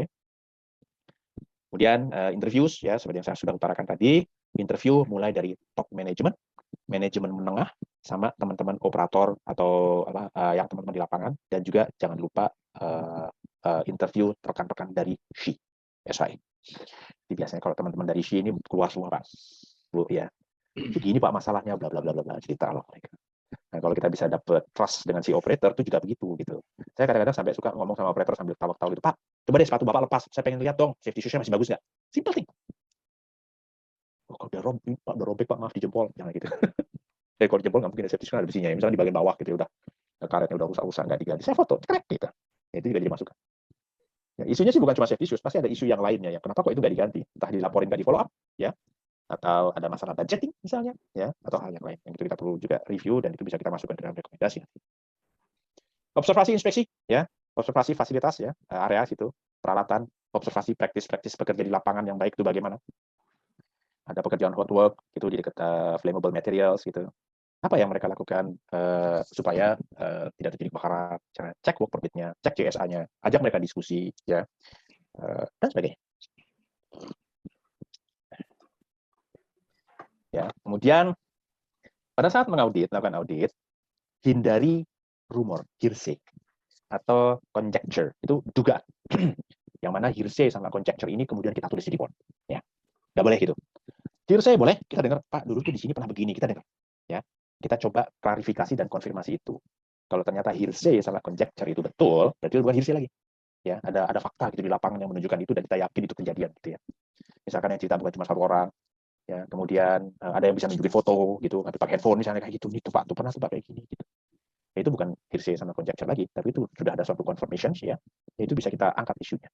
Tapi kalau baru sekedar hearsay sama conjecture, atau hearsay itu ya tadi apa, rumor sama dugaan yang mana kita tidak punya buktinya, jangan ditulis.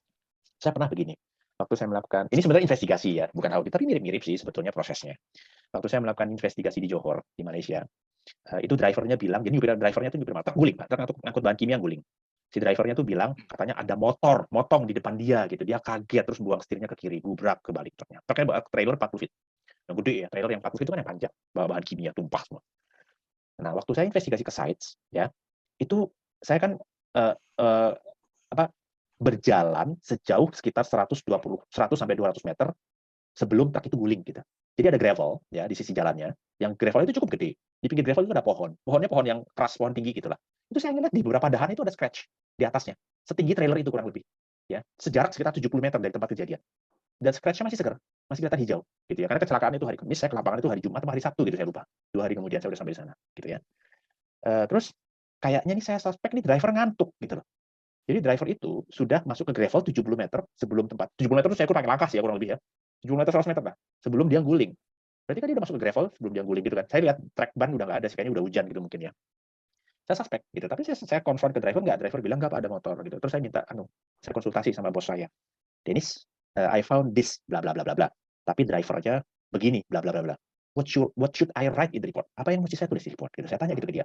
Atau kamu tulis saja apa kata drivernya. Gitu. Dia bilang gitu. Ya karena itu faktanya seperti itu, saya nggak bisa membuktikan scratch itu benar-benar dari si driver gitu ya. Nggak ada bukti lain, oke lah. Jadi saya ngikutin advice dari bos saya.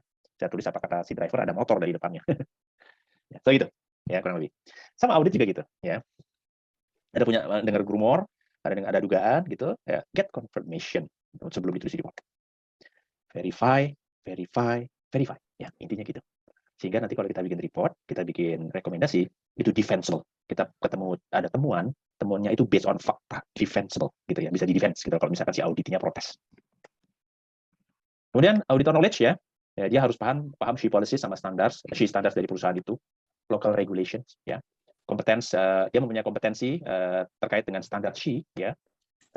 Kemudian dia juga ngerti protokol audit yang diharapkan oleh si auditi ya. Gitu ya, so jadi itu ya, sehingga nanti protokolnya itu jelas ya, frameworknya itu jelas, yang mau dipakai itu apa gitu. Kemudian ini tadi knowledge ya, skill. Ini kalau ini kan pengetahuan ya, kalau ini keahliannya si auditor itu gimana. Nah, jadi auditor itu adalah seorang atau itu tenaga ahli ya,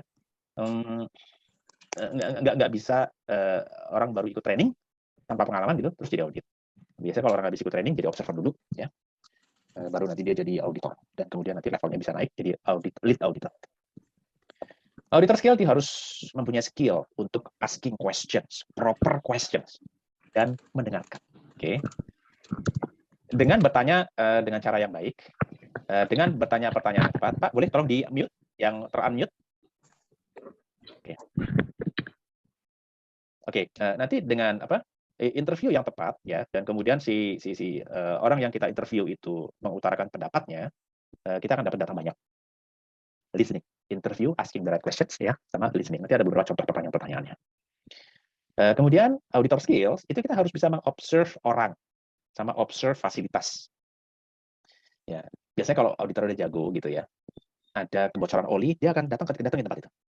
Gitu. Dia ngelihat ada orang melakukan suatu pekerjaan yang non rutin gitu ya, apalagi pekerjaan masuk conference space atau pekerjaan di ketinggian, dia akan datengin gitu. Dia akan observe, dia akan ajak diskusi, dia akan cek dokumen ya, untuk bisa tahu bagaimana standar diimplementasikan pada pekerjaan-pekerjaan tersebut. Kalau bagus, tulis bagusnya. Kalau ada yang perlu diimprove, kita kasih masukan. Dan itu juga kita masukkan ke dalam report tentunya ya, kalau itu relevan. Dan kemudian auditor skill itu harus mempunyai skill nulis. Nulis itu gampang loh. Menuangkan apa yang ada di kepala kita dalam pertanyaan, sehingga artikulasi pertanyaan kita pada saat kita interview itu bisa dipahami oleh si auditi, itu juga perlu skill. Termasuk setelah kita dengerin, kita cek data, ya, ada nih di kepala kita yang perlu kita tuangkan dalam bentuk written. Itu juga skill tersendiri, Bapak Ibu. Karena menulis ini, kalau bahasanya salah, bisa berdampak hukum. Ya, karena itu dilihat hati-hati ya pada saat menulis. Tapi bahasanya juga jangan diawang-awang, bahasanya harus jelas. Dan kemudian juga oral communication ya, terutama pada saat bertanya, kemudian pada saat opening sama pada saat closing meeting di audit itu, pada saat melakukan presentasi kepada top management itu juga ya termasuk interview. Nah, oral communications artikulasi ngomong jelas, ya, jangan mumbling, ya. Kemudian ya pakai bahasa yang sesuai dengan bahasanya orang yang mau kita interview. Bahasa yang Anda gunakan untuk menginterview top management beda sama yang Anda pakai untuk menginterview orang-orang di operator lapangan. Anda tanya orang operator di lapangan, misalkan Anda bertanya gini, Pak, bisa ceritakan kepada saya, Pak, visi misi perusahaan ini 5 tahun ke depan mau gimana sih? Gitu. Anda tanya itu ke operator, operator bingung, Pak. Ya, operator tuh nanyanya, Pak, kalau Bapak melakukan pekerjaan ini, potensi bahayanya apa, Pak? Gitu. Pak, kalau Bapak mau bekerja di ketinggian, bisa dong ceritakan sih apa yang Bapak siapkan. Nah, itu technical sifatnya kalau teman-teman di bawah. Nah, kalau Bapak-Bapak yang di atas, itu pertanyaannya biasanya sifatnya itu strategic questions. Seperti yang tadi saya bilang, Pak, bisa ceritakan dong, Bapak kan mengelola 2.000 orang nih di sini. Apa sih yang Bapak lakukan specifically gitu, misalnya supaya Bapak bisa tidur nyenyak di rumah lah ya, nggak kepikiran, ada kecelakaan kerja gitu. Jadi ceritakan nggak Pak? Nah gitu. Tapi dia cerita, iya Pak, begini, gini, gini, gini, gini. Terus tanya lagi, Bapak tahu nggak kira-kira ini 2 tahun ke depan ini perusahaan gimana sih kalau terkait safety-nya? Nah, itu pertanyaan top management sifatnya strategik. Listening, catat. Kemudian ability to identify root causes. Jadi yang mengidentifikasi root causes ini bukan cuma investigasi toh, termasuk audit. Ya. Ability to maintain independence and objectivity. Ini juga, ya. Karena itu terus terang Pak, saya sering banget gitu ya, kalau diajak makan malam, enggak Pak, saya perlu bikin reportnya dulu Pak. Gitu, saya selalu mencoba. Walaupun sebenarnya maksud mereka baik gitu ya, tapi saya berusaha menghindari itu kalau saya sih. Cuman kadang-kadang sampai klien itu nggak enak gitu ya. Pak Bertop, ini tuh begini, kita cuma gini karena pengen hormati aja sebagai gini. Nanti malam makan malam ya gitu sampai ngomong gitu Pak gitu. Menolaknya kan nggak bisa ya, udah Pak nggak apa-apa. Tapi intinya adalah independen sama objektivitasnya jangan terpengaruh. Following all sides she rules ya. Ini juga hati-hati loh Bapak Ibu ya. Biasanya di sebuah, saya pernah begini. Waktu itu saya habis sholat Jumat ya, saya ngasih workshop di sebuah klien. Kebetulan office-nya itu di seberangnya masjid gitu. Sholat Jumat lah kita ya. Begitu sholat Jumat masjidnya 2 lantai. Saya sholat di lantai atas. Begitu bubaran, saya tangganya tuh lebar ya. Lebar 5 meter 10 meter gitu kali. Tengahnya nggak ada handrail, pinggirnya doang yang ada handrail. Saya jalan di pinggir, pegang handrail. Depan saya ada bapak-bapak turunnya pelan gitu kan. Ya udah saya ikutin bapak-bapak itu sampai bawah gitu. Saya nggak nyangka Pak, di belakang saya tuh klien saya ngeliatin saya loh. Iya, begitu selesai dia bilang gini, Pak Broto konsistennya melakukan itu gitu, diperhatiin gitu sama klien. Ya Pak, saya berusaha gini. Terus saya juga dapat informasi hal yang lain ya. Ini dari klien, dari learning lah di tempat saya dulu. Jadi ada project ini kliennya di Malaysia. Jadi bisnis development kita itu habis ketemu klien, itu klien buntutin loh Pak, buntutin bisnis development itu. Dan dia ngeliat bisnis development kita nyebrang jalan nggak di zebra cross. Itu jadi isu. Gimana kita bisa mempercayai mereka gitu? Kalau mereka nyebrang jalan aja nggak patuh aturan, sampai ngomong gitu kliennya. So hati-hati kalau Bapak misalkan melakukan audit ke lapangan, ya pakai APD yang benar, ya. Terus kalau jalan di pedestrian line, walaupun nyebrangnya di sana zebra cross-nya agak jauh, itu bagian dari education kepada klien. Kalau klien ngajak nyebrang di sembarang tempat, Pak nyebrang di sana Pak, gitu kan Bapak bikin itu buat nyebrang gitu kan. Nah, klien itu biasanya malu-malu, ngikutin, gitu. Ya hati-hati, following all side rules. Itu kejadian Pak. Teman saya juga di Malaysia begitu, business development manager yang lain. Habis ketemu kliennya buntutin, ya. Alhamdulillah dia nyebrangnya di zebra cross gitu. Terus besoknya ngasih tahu, Ci, saya kemarin gini, oke, good, you are doing good, gitu sampai apa ya, oke lah. Itu jadi sharing story sendiri, ya. Jadi kalau ada meeting itu kita suka sharing, itu bagian dari hal yang kita sebagai auditor itu harus punya disiplin. Energik, ya, attitude, flexibility, ya. Kita harus orangnya energik, ya. Intinya apa? Sikap, ya. Kita harus menghargai mereka. Kemudian juga flexibility, kalau misalkan klien minta suatu flexibility dan ternyata itu oke, ya why not, ya kita fleksibel lah sama mereka. Ada suatu statement dari Mr. Rudyard Kipling. I kept 6 honest serving men. They taught me all I know. Their names are what, where, when, why, how, and who. Kan gitu kan, kalau kita audit kan gitu kan.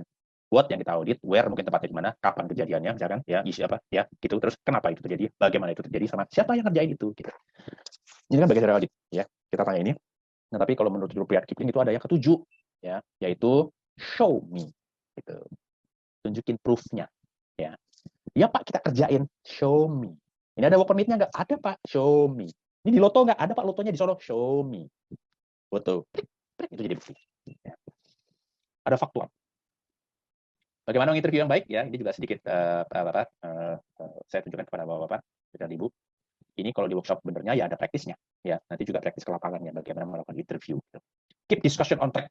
Yang namanya audit itu Pak, pada beberapa kesempatan mereka tuh berusaha membuang waktu kita, ya entah dengan menjelaskannya sampai ngalor ngidul, ya dia banyak omong, oke kita listening, tapi kita harus pandai misalnya kayak oke stop, ya baik balikin ke track lagi tadi saya makasih Pak penjelasan Bapak, cuma tadi Bapak belum jawab pertanyaan saya yang ini bisa jelaskan, jangan sungkan, ya apalagi dia bos, jangan sungkan, nggak apa-apa, gitu. Kemudian restate key observations from the interview. Ya, setelah kita interview, kan dia ada beberapa statement yang kita catat, gitu kan. Nah, tunjukkan kepada mereka bahwa kita memperhatikan mereka dengan misalnya gini, oke Pak, makasih informasi Bapak. Tadi Bapak mengutarakan ini, betul ya Pak ya? Nah, gitu. Ya, itu menunjukkan kepada si kita yang kita interview, yang kita ajak discussion, bahwa kita pay attention kepada dia. Oh iya betul Pak, gitu. Oke, avoid taking excessive notes during the interview. Bahkan kalau mau mencatat ya, minta izin dulu, Pak. Mohon maaf, saya juga mencatat apa yang Bapak utarakan ya, biar saya juga nggak lupa. Gitu. Oh silakan Pak, biasanya dia gitu. Tapi catatlah poin-poinnya, jangan kepanjangan. Nanti begitu udah selesai, baru kita catat lagi kira-kira detail-detail yang kita pengen capture dari interview itu. Don't open names of interviewees ya. Apalagi di report ditulis gitu. Menurut Pak ini, oh itu nggak boleh. Ya. Report nggak boleh tulis nama. Don't interviews one-on-one if possible. Do interviews one-on-one if possible. Ini depends ya. Kalau untuk manajemen atas sama menengah, saya biasanya sih one-on-one. Nggak pernah saya minta auditor 2 orang menginterview 1 orang gitu. Saya nggak prefer. Saya mendingan rekan audit saya minta interview orang lain, saya menginterview orang itu. Jadi banyak dapat informasi dan lebih enak sih memang itu tadi one-on-one ya. Kalau manajemen puncak sama manajemen menengah. Tapi biasanya kalau teman-teman di bawah, operator, technician dan sebagainya, saya selalu mintanya dalam bentuk focus group discussion. Saya pernah focus group discussion itu 6 orang. That's okay. Hasilnya cukup bagus, bahkan ketawa-ketawa gitu ya. Mereka ngasih informasi yang mereka kalau ketawa gitu ya, mereka nyaman sama kita. Ya, tapi kita harus pinter-pinter ya, jangan sampai ketawanya tuh divert kemana-mana gitu. Ya, jadi mereka bilang, Pak ini tuh gini Pak di sini, cerita gitu akhirnya mereka.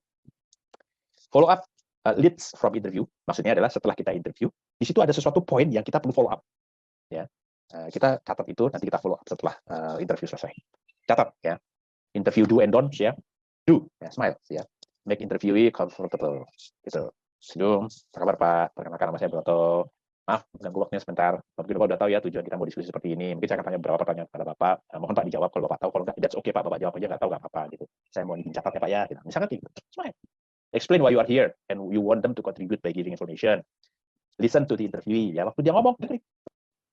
Jadi kita bla bla bla bla bla. Kalau agak divert sedikit, mungkin begitu dia agak ngambil napas, bilang masuk. Pak, mohon maaf. Pak, makasih penjelasannya. Tapi kalau yang ini tadi kira-kira gimana ya Pak? Gitu. Pertanyaan saya awal tadi kayaknya masih deh, saya perlu penjelasan yang ininya misalnya. Masuk, gitu. Harus pinter-pinter pas jangan dilapas, gitu. Jangan pas lagi terus dipakai cut ya, kadang-kadang malah nggak enak. Positive and support ya, empatik ya. Take note to show that interviews information is important, tapi jangan terlalu eksesif waktu take notes-nya, jangan terlalu banyak gitu sehingga ada jeda diemnya agak lama gitu ya. Posture during discussions ya, kalau bisa posisi duduk kursi sama ya. Kita ikutin aja portionnya klien. Kalau klien lipat kaki, udahlah kita juga lipat kaki. Ya, pokoknya sama lah, gitu, kita samain. Yang sopan intinya ya. Keep proper distance, yang terlalu dekat ya. Lagi kalau yang di interview, laki, yang di interview ladies misalnya, atau kebalikan gitu.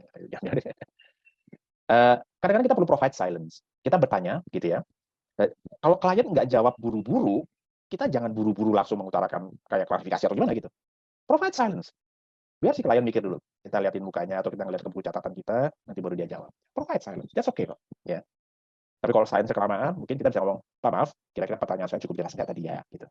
Apa ada yang perlu saya klarifikasi? Look at body language. Kalau dia gelisah apa gitu, mungkin dia bahkan kadang-kadang kalau pas lagi meeting, ya saya suka tanya dulu Pak, Bapak nanti setelah ini ada meeting apa enggak? Jam berapa Pak Bapak meeting? Saya meeting sekitar 30 menit lagi Pak Broto. Oke, fine. Saya perlu waktu 30 menit buat Bapak kok gitu. Jadi dia enggak gelisah gitu ya. Nah, itu biasanya juga saya tanya gitu kepada mereka. Ya, sehingga kita harus pintar-pintar juga lihat body language-nya ya. Kalau mereka merasa nggak nyaman gitu, ya oke, nggak apa-apa. Mungkin kita pakai pertanyaan yang lain. Provide enough time, don't be in a hurry, jangan buru-buru. Ya, begitu pertanyaan satu selesai, catat. Tuh maninah gitu ibaratnya ya. Tenang dulu, baru pertanyaan berikutnya. Jangan buru-buru. Ini beberapa yang don'ts. Jangan cuma nanya doang. Ya. Jangan take notebook ini buku catatan ya, bukan notebook laptop ya. And start writing when interviews answering your question. Jadi waktu si interviewee-nya ngomong, kita langsung catat. Jangan dulu. Kita juga perlu melihat mukanya dia, tunjukkan bahwa kita dengerin dia gitu. Sekali-kali catat boleh, terus lihat lagi gitu lah. Jangan ignore their questions ya. Kemudian jangan try to trap interview. Kita berusaha menjebak nih. Blame sama prejudice ya. Jangan answer your own questions. Anda punya pertanyaan, walaupun Anda mungkin sudah tahu jawabannya, don't answer your own questions. Don't answer your own questions. Biar si auditee yang answer your questions. Jangan interrupt, jangan nggak sabar, jangan correct the questions while interviewee answer the questions ya. Dan ya, ini yang paling bawah ya, jangan assault interviewee. Intinya kita sopan lah sama mereka, bertanya dengan cara yang baik, dengarkan, catat dengan cara yang baik ya.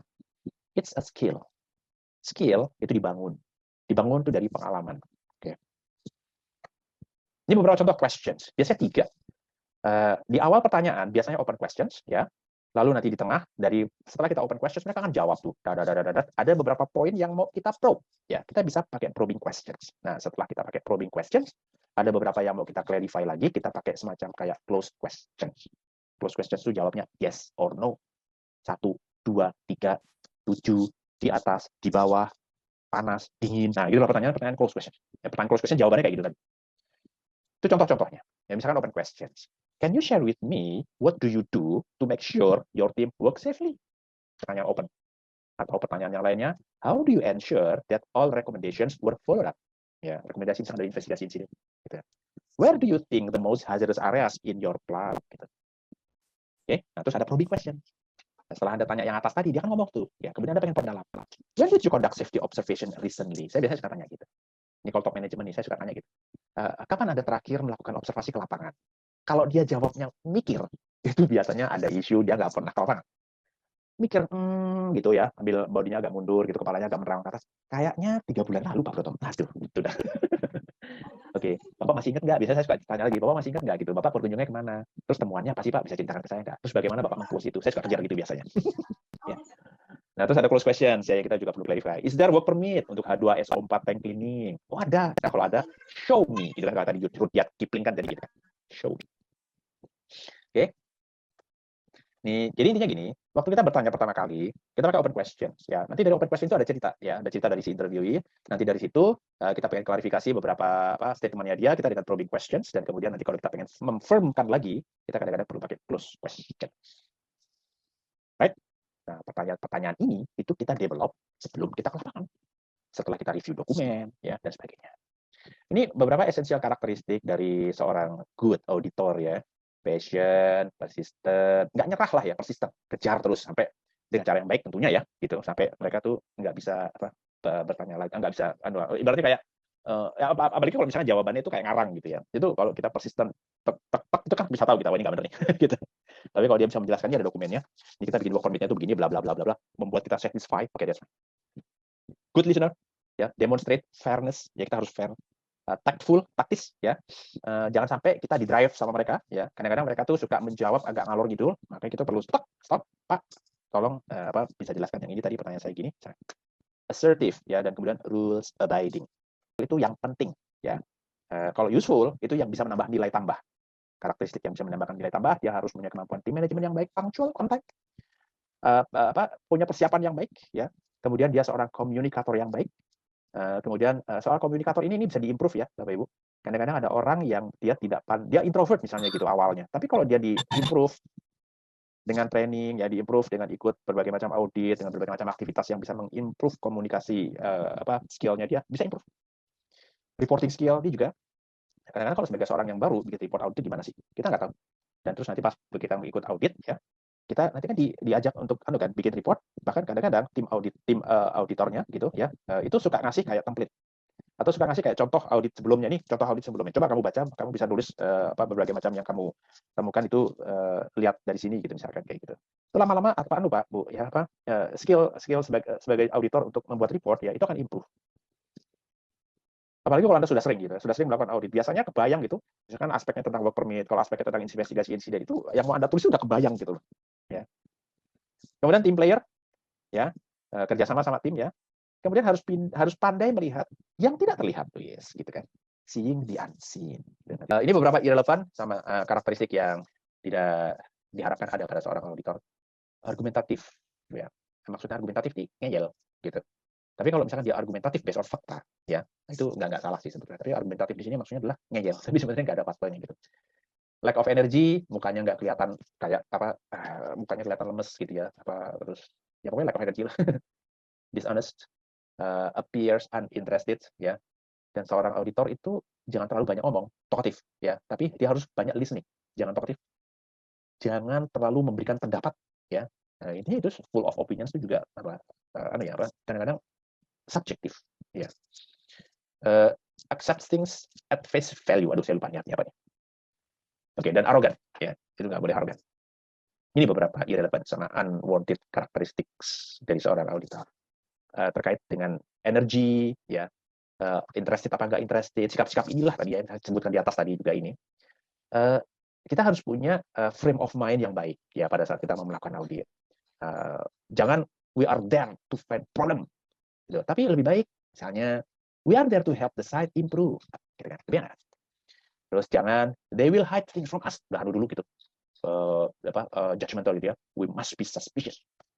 Tapi they will be open and candid. Still, we should be thorough. Nah, gitu.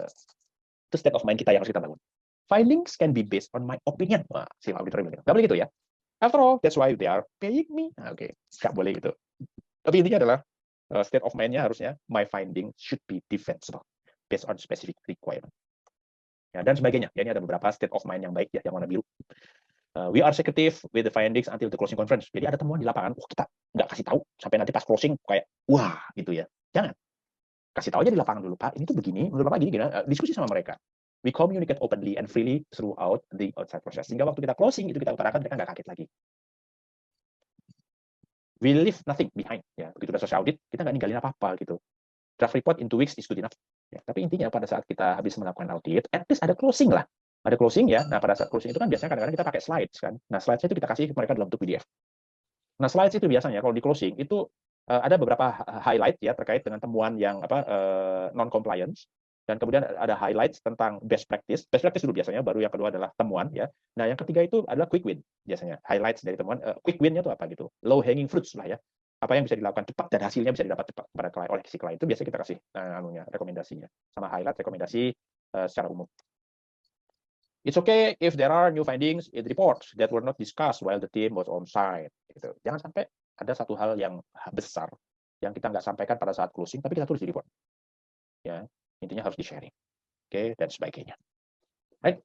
Ini frame of mind yang kita harus bangun. Frame of mind positif lah sebagai seorang auditor gitu ya.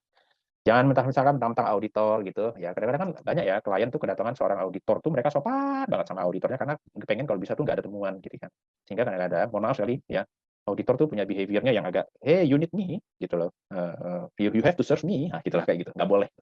Jadi kita harus punya state of mind yang baik dan benar gitu, bahwa kita datang ke sana itu adalah buat membantu si audit untuk improve. Seeing the unseen. Mbak Putra, saya mau ajak nih para peserta ya, mungkin masing ini ada beberapa drawing ya, ada beberapa foto yang mau saya tunjukkan. Saya mungkin minta lah satu peserta atau dua gitu ya. Kalau Anda ke lapangan melihat kondisi yang akan saya tunjukkan di foto ini, apa yang akan Anda lakukan, apa yang akan gali lebih jauh dan sebagainya. Anda melihat ini nih di lapangan gitu. Ya. Kalau saya melihat seperti ini adalah sebuah insiden. Betul nggak? Ya, betul Pak, betul. Oke. Yang akan saya tanya, ini di report nggak? Gitu. That's one thing ya. Enggak Pak, oke fine, ada temuan. Gitu kan, satu hal.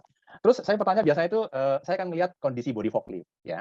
Dan nanti biasanya saya juga akan, kalau ada forklift lewat gitu ya, saya akan minta tolong dong di stop driver. Ya. Saya biasanya akan tanya dia, Pak, lihat CEO-nya dong. Oke Pak, saya akan tanya, Pak, Bapak mau operasikan ini di sini ya, gitu. Saya akan tanya, Pak, menurut Bapak nabrak ini gimana nih gitu? Saya akan tanya gitu ke dia, gitu ya. Saya pengen tahu pendapatnya gitu dari mereka gitu. Jadi saya akan gali hal seperti itu. Dan kemudian tadi kalau Pak Ishak tadi mengutarakan JSA, JHA. Pemahaman saya itu gini Pak, yang namanya JSA atau JHA itu adalah buat pekerjaan yang non rutin, ya. Buat pekerjaan misalkan ganti lampu di ketinggian di warehouse gitu ya, atau buat pekerjaan misalkan kalau racking ini mau dibongkar gitu. Nah, tapi biasanya itu yang ada di sini itu adalah IKA. Instruksi kerja, karena pekerjaannya rutin. IKA mau operasikan forklift. Biasanya saya akan tanya gitu, Bapak punya nggak IKA mengoperasikan forklift gitu. Kalau ada, nanti saya akan gali lebih jauh nih. Yang ngecek forklift sebelum operasi setiap pagi itu siapa gitu. Harus ada Pak. Forklift sebelum jalan tuh biasanya itu operator harus ngecek itu. Dan biasanya mereka harus ngerti ngecek hidroliknya itu di mana, ngecek oli mesinnya di mana ya, ngecek kondisi ban gimana, ngecek lampu depan, lampu belakang ya, apakah ada kebocoran apa enggak itu gimana, itu ada checklistnya gitu. Saya biasanya suka gali sampai ke situ gitu. Nah, nanti dari sebatang ini yang belengkok ini itu juga nanti akan banyak isunya yang lain yang bisa kita angkat. Kenapa kok ini nggak diperbaiki gitu. Nah, terus nanti saya akan tunjukkan pada manajemen atau puncak manajemen. Bapak tahu nggak Bapak punya racking ini penyok gitu. Saya biasanya suka gitu. Nah, racking penyok nggak diperbaiki itu masalah isu observasi, masalah isu pembiaran gitu. Nah, itu biasanya juga akan saya angkat kayak gitu. Itu baru masalah kayak gini. Nah, ya. Itu Pak Ishak sama Pak Wahyudi ya. Jadi sama Bapak Ibu yang lain ya. Ya, baik Pak. Ya. So, jadi kalau misalkan Anda sebagai seorang auditor, coba temukan root cause-nya. Sehingga nanti Anda bisa ngasih rekomendasi itu berupa sebuah manajemen sistem. Oke, ini contoh satu ya. Ini contoh yang kedua. Ini ada sebuah dokumen HIRA-DC ya. Coba baca dia semenit aja ya. Saya jelaskan ya. Saya waktu ngelihat ini tuh, saya cuma baca ini nih. Kita lihat ya. Dari merah ke kuning, itu ada satu rekomendasinya, MCU Medical Check-up, ya, supir berkala. Oke. Nah, itu dari merah jadi kuning kan? Nah, terus dari kuning supaya jadi hijau, seharusnya pengendalian tambahannya beda dong. Nah, ini ditulis sama gitu loh. MCU supir berkala. Lah, terus gimana dari rekomendasi sama bisa terus jadi hijau gitu kan? It's logic thinking aja gitu. Ya. Dari sini saya kejar lagi. Yang bikin iradisi siapa sih? Gitu. Oh, Pak ini. Udah dapat training belum sih? Oh, belum. Ya udah. Gitu. See that ya. Oke, benar mungkin ya yang tadi Bapak utarakan itu mungkin ada benar juga, tapi itu perlu digali lebih dalam Bapak Ibu karena masih sifatnya belum firm gitu. Kalau ini kan enak ini lihatnya ini. Dari HIRA-DC saya akan tulis pengendalian dari merah ke kuning menyebutkan MCU supir berkala. Namun untuk menurunkan dari kuning ke hijau rekomendasi yang sama. Saya tulis gitu. Seharusnya rekomendasi beda dong ini dong. Gitu. Gimana mungkin rekomendasi yang sama bisa menurunkan ini jadi hijau? Ini contoh yang lain lagi ya. Saya ngelihat dari sebuah hasil audit yang sebelumnya. Jadi tentang APAR gitu loh. Jadi ada APAR ditemukan di audit sebelumnya itu APAR yang nggak benar yang ada di kendaraan ya, di kendaraan area mining gitulah gitu ya. Dan kemudian ada immediate cost-nya APAR rusak, root cost-nya tidak ada APAR cadangan. Root cost tidak ada APAR cadangan itu bukan root cost. Yang namanya root cost itu biasanya sesuatu sistem. Entah nggak ada program inspeksinya gitu ya. Atau mungkin orang yang melakukan inspeksi nggak pernah di training gitu. Ini sistem gitu. Kalau tidak ada APAR cadangan itu bukan root cost. Kurangnya pemahaman operator dalam menjaga P3K. Maksudnya apa gitu? Ya, ini bahasanya aneh gitu. Ini saya kasih komentar gitu.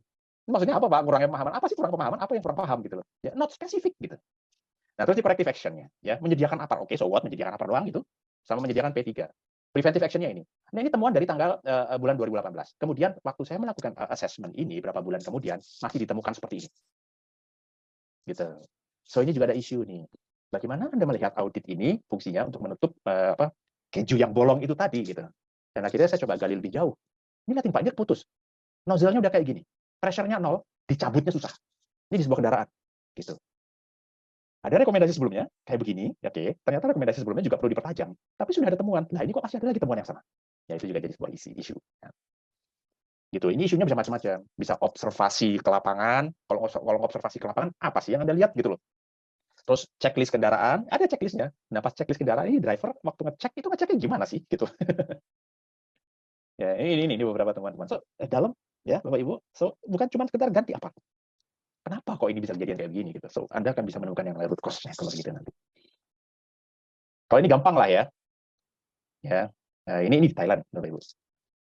Lagi erect scaffolding ya. Bagus sih pakai body harness, coverall, safety shoes. Oh, ini panas kan jadi dia nutup inilah gitu. Areanya bukan area berdebu sih. Pakai helmet tapi dicantolnya di bawah. Nah, ini perlu dipikirkan. Oke, kalau cantolnya di bawah, dicantolnya di atas gimana Pak Broto? Kan nggak ada cantolan di atas. Intinya tuh bukan begitu. Intinya tuh pada saat mau mendirikan scaffolding ini tuh harus dipikirkan gitu loh. Gimana nih mendirikan scaffolding supaya orang itu bisa selamat. Ya mungkin di sini dibikin bawah sini, bikin platform dulu, nanti orangnya naik sini, pasangnya baru dari bawah sini gitu. Nanti body harness-nya baru dicantolin di sini, tapi aktivitasnya dia di bawah sini, misalnya kayak gitu gitu. Nah, untuk scaffolding ini seperti ini, itu biasanya tuh perlu discuss sama scaffolder erector. Ya, dia yang ngerti, yang certified. Ya, so, masalahnya bukan soal body harness dicantolin. Masalahnya ini apa waktu bikin planning pemasang scaffolding ini apa nggak dipikirin gitu. Gitu.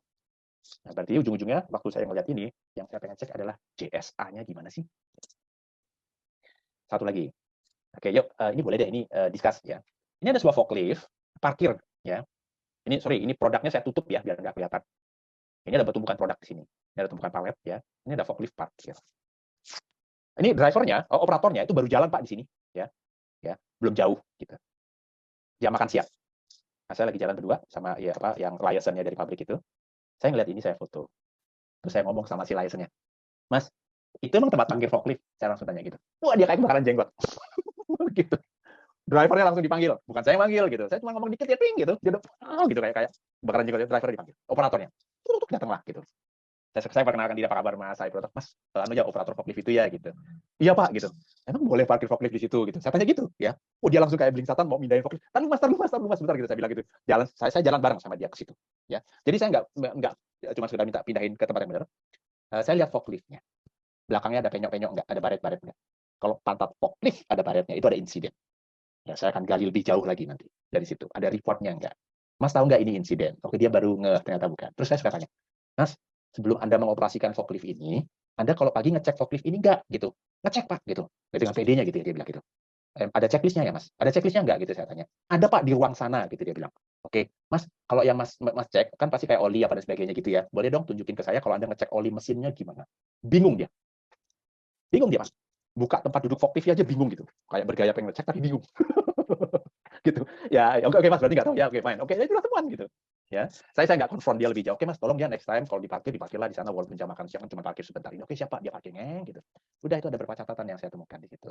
Ada beberapa sih jadinya kayak ketemu itu jadi tick manager gitu ya. Checklist cuma di tik-tik doang tapi nggak ke lapangan, nggak ngeliat ke forkliftnya sebentar. So, nggak ngeliat ke forkliftnya gitu. So, itu juga sebuah culture yang terbentuk di situ dan itu saya tunjukkan di report gitu.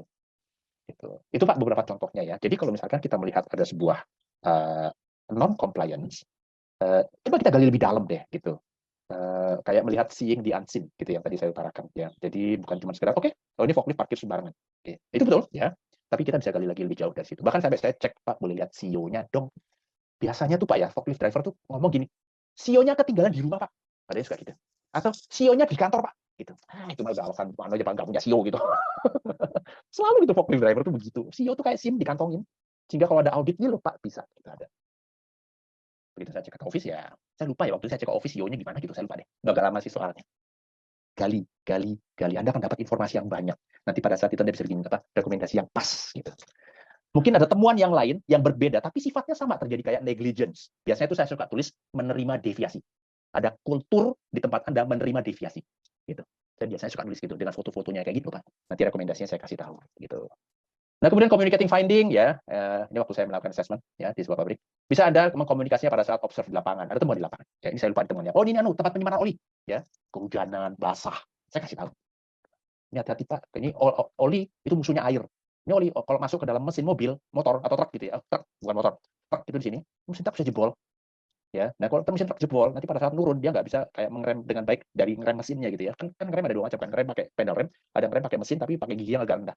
Itu bisa jebol mesinnya. Tuh. Terus apalagi kalau misalnya yang basah ini tuh minyak rem. Begitu dimasukin ke dalam minyak sistem mesin mobil, minyak rem itu panas. Ya, pada saat ngerem mobil itu bisa panas. Minyak rem itu harus punya boiling point yang tinggi. Dia harus cukup encer. Nah, kalau minyak rem itu kecampur air itu temperatur mendidihnya 100 derajat Celcius, itu bisa mendidih di dalam minyak rem. Nah, kalau di dalam minyak rem ada air yang mendidih, minyak remnya akan foaming. Nah, kalau terjadi foaming, foaming itu adalah compressible. Sehingga waktu diinjek pedal rem, dia nggak langsung menggerakkan remnya. Ada jeda. Nah, itu bahaya. Air tuh, ya. Dan air itu sumbernya salah satunya dari sini. Nih, saya kasih tahu ke mereka waktu itu, when observe on spot. Pak, simpel loh sebenarnya. Bapak bawa simpan inilah di bawah kanopi gitu, biar nggak hujan. Siapa? Ya. Jadi, gitu. At the daily wrap up, ya, biasanya begitu hari itu selesai, kita discuss temuannya apa kita tunjukkan. Sama pada saat closing conference. Ini dihadiri top management, Pak. Ya. Jadi ini materinya yang saya berikan, strengths-nya apa, dan sebagainya. Itu communicating findings, ya. Jangan diumpetin. Finding kasih tahu ke mereka, Pak, ini Bapak punya isu kayak gini loh. Gitu. Ini beberapa tips ya untuk menulis dengan baik, ya. Intinya keep the customer in mind, start early, draft before you leave ya. Biasanya ini untuk closing slides-nya sih. Gunakan direct sama factual style. Jadi misalkan gini, ya, direct and factual style, temuan gitu ya. Anda ada temuan kayak gini. Tulis forklift pada saat melakukan observasi lapangan, ada forklift jam makan siang diparkir sembarangan di area gini. Fotonya plak tempel gitu. Ini faktualnya, ya. Lalu nanti maknanya apa? Gitu. Evidence, perspektif sama balance, keseimbangan lah ya. Avoid hearsay sama conjecture tadi sudah, one finding, one recommendation biasanya seperti itu ya. Cuman kadang-kadang kalau rekomendasinya itu sifatnya sistem, satu rekomendasi itu bisa mencakup beberapa finding. Don't indict side stuff, indict itu menekan ya kalau nggak salah ya. Develop bulletproof findings ya, jadi langsung terbukti ada finding itu ada buktinya yang Anda bisa defensible. Kalau misalkan si auditi nggak setuju, ya, itu Anda punya kayak alasan yang kuat gitu ya, bulletproof gitu, bahwa ini ada findingnya, ini ada temuan kayak gini gitu. Accurately define the basis of the deficiency, ya, secara akurat mendefinisikan dasar dari defisiensi yang ada. Develop practical recommendations. Nah, rekomendasi itu Pak ya, baik itu rekomendasi audit ataupun rekomendasi insiden investigasi, itu kalau sifatnya cuma ganti apar, lakukan perbaikan, ganti ban mobil, cuma kayak begitu, atau lakukan training, nggak jelas lagi. Staff perlu di training, cuma gitu lagi, training apa juga nggak jelas gitu ya. Kan sering gitu kan, ada rekomendasi kayak begitu kan, ya bahkan di hierarki juga sering banget rekomendasinya itu gitu, nggak jelas. Training apa gitu. Ya, apakah training untuk membersihkan dapur yang baik atau training apa yang jelas gitu ya. Nah, itu nggak jelas kadang-kadang ya. Nah, kalau cuman rekomendasinya tadi nyalahin orang, nyalahin peralatan, percaya deh yang namanya audit itu sekitar 80% fail. Tapi kalau perbaikannya itu adalah perbaikan sistemik ya, insya Allah 80% finding temuan rekomendasinya itu bisa, kalau dilaksanakan ya, itu akan memperbaiki sistem yang baik. Sistemik. Develop practical recommendations ya. Rekomendasi harus sistemik tapi harus practical. Bahasanya juga jelas. Ini contohnya, ini beberapa pitfall ya, beberapa bahasa yang kalau bisa kita hindari. Adequate, inadequate, some, not enough gitu ya. Itu bahasanya bahasa ngawang-ngawang banget gitu. Kalau adequate cukupnya itu apa gitu. Kalau inadequate itu apa gitu. Looks like apalagi gitu ya. Ya itu bahasa-bahasanya kalau bisa dihindari. Ya. Straightforward. Temuannya apa? Forklift ditemukan parkir tidak pada tempatnya pada saat bla bla bla bla bla bla gitu. Terus apalagi temuannya, sehingga dari beberapa temuan itu Anda bisa membuat sebuah conclusions. Di sini tuh ada masalah kayak itu tadi misalnya yang saya sebut, menerima defisiensi. Nah, terus nanti rekomendasinya apa gitu. Rekomendasinya misalnya si forklift drivernya itu ternyata belum pernah dikasih training tentang inspeksi forklift. Ya, nah kalau kasih training ke forklift driver jelas, training apa? Training melakukan inspeksi forklift gitu. Ya, so clear. Nggak cuman forklift driver perlu diberikan training. Trainingnya apa? Ya, harus jelas praktikal. Ini beberapa contoh writing report ya. Ini beberapa temuan yang sering kita lihat Pak dalam sebuah report audit. Nulisnya gini, the implementations, maaf, mungkin Pak Sutresno bisa tolong di-unmute, jadi mute ya, oke. The implementations, ini contoh ya, yang saya suka pernah lihat, the implementations of management of change program is inadequate, ya, ingat, inadequate and in compliance with company MOC standard. Apanya yang in compliance, apanya yang inadequate, nggak jelas. Nah, sebaiknya nulis reportnya gini.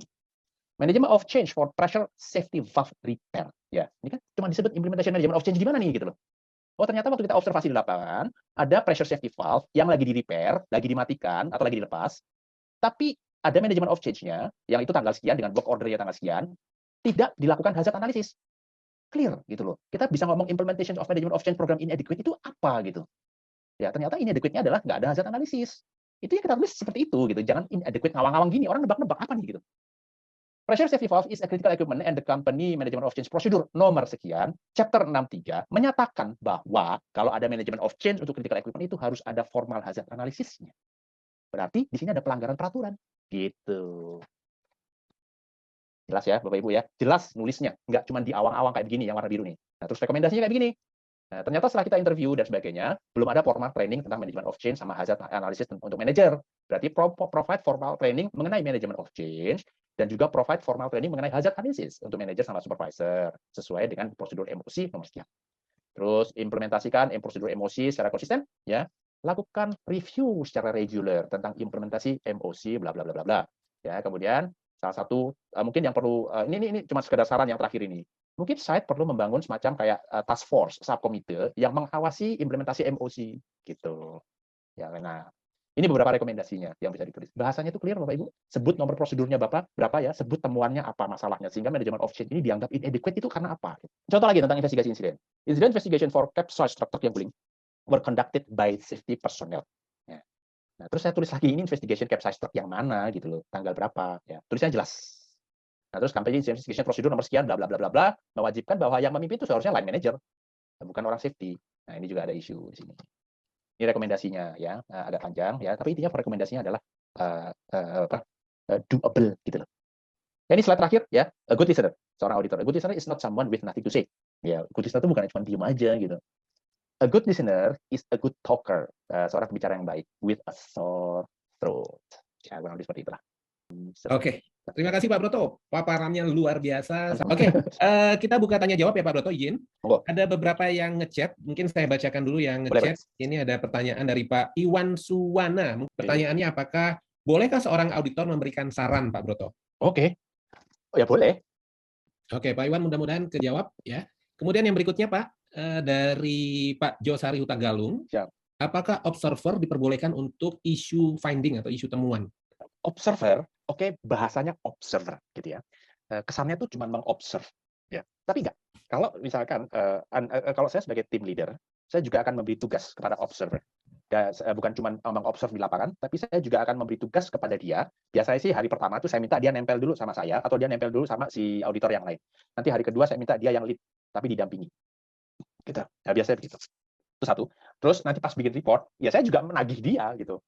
Pak, saya minta walaupun misalnya berempat gitu ya, ada observernya 1 atau 2 orang. Nah, nanti tolong bikin summary-nya ya, nanti dikumpulkan ke saya, nanti saya akan berapa. Atau biasanya kalau ada closing meeting, biasanya itu kalau closing meeting hari terakhir ya, besoknya kan closing meeting siang gitu misalkan. Nah, malamnya itu biasanya kita meeting sampai malam. Nah, itu saya ajak juga observer, saya tanya, apa rekomendasi Anda, apa temuan Anda gitu. Jadi dia juga observer itu kan training gitu ya. supaya dia juga merasakan bagaimana membuat rekomendasi, bagaimana dia mencoba melihat sesuatu yang non-compliance, lalu merep up itu dalam bentuk suatu laporan, menulisnya, dan sebagainya, itu harus dilatih di situ. Dan untuk bisa melatih itu, kita minta mereka partisipatif full sebagai anggota tim, walaupun judulnya observer. Lanjut ya Pak, ke Boleh. Pak Wahyudi. Iya Pak Broto, mohon maaf, tadi saya agak terganggu ya dengan jaringan. Ya. Saya mau tahu di situ kan Bapak lapor ke superior Bapak ya. Ya oke, yang tadi report case itu tadi arahannya seperti apa ya? Arahannya, oke. Jadi gini Pak, tadi mungkin udah saya jelaskan ya bahwa si driver itu bilang ada jadi tikungan Pak, itu ada tikungan. Jalannya gede sih sebetulnya ya. Cuman temuan yang lain, masalahnya yang lain itu ada isu yang lain. Seharusnya dia lewat tol tapi dia nggak lewat tol. Ya. Tapi ini saya cuma mau highlight tentang report yang tadi saya lihat ada scratch di atas bawah. Ya. Jadi gini, si driver itu kekeh bahwa ada motor motong dari arah berlawanan di depannya gitu. Nah waktu kita ngelihat ke lapangan gitu, apa iya ya gitu, motor motong gitu kayaknya kok anu banget gitu ya. Jalannya gede gitu. Oke lah itu kita agak meragukan. Karena itu saya sempat melihat pohon yang tadi sekitar jarak sekitar 100 meter atau 70 meter sebelum tempat truk itu guling, itu ada scratch di atasnya. Nah, saya ada dua pendapat nih gitu. Yang pertama ngikutin si driver, yang kedua saya punya opini saya berdasarkan saya ngelihat scratch yang ada di atas itu, tapi kurang kuat sih memang ya. Terus ya udah, karena nggak ada saksi mata. Ya, kalau ada saksi mata, apalagi ada foto gitu ya, ada filmnya truk gelibrak gitu, nah itu ceritanya lain gitu. Tapi ini nggak ada, saya cuma ngeliat scratch itu. Ya udah saya konsultasi, saya kan bingung, saya konsultasi sama bos saya gitu. Denis, saya tuh ketemu isu kayak begini. Driver ngomong gini-gini, sementara saya ngeliat, saya lampirkan fotonya. Saya mesti nulis yang mana ya kalau di report gitu. Dia bilang, Broto, kamu tulis aja seperti apa yang kata driver itu gitu. Karena kalau saya nulis seperti yang, mungkin dia punya pendapat gini ya.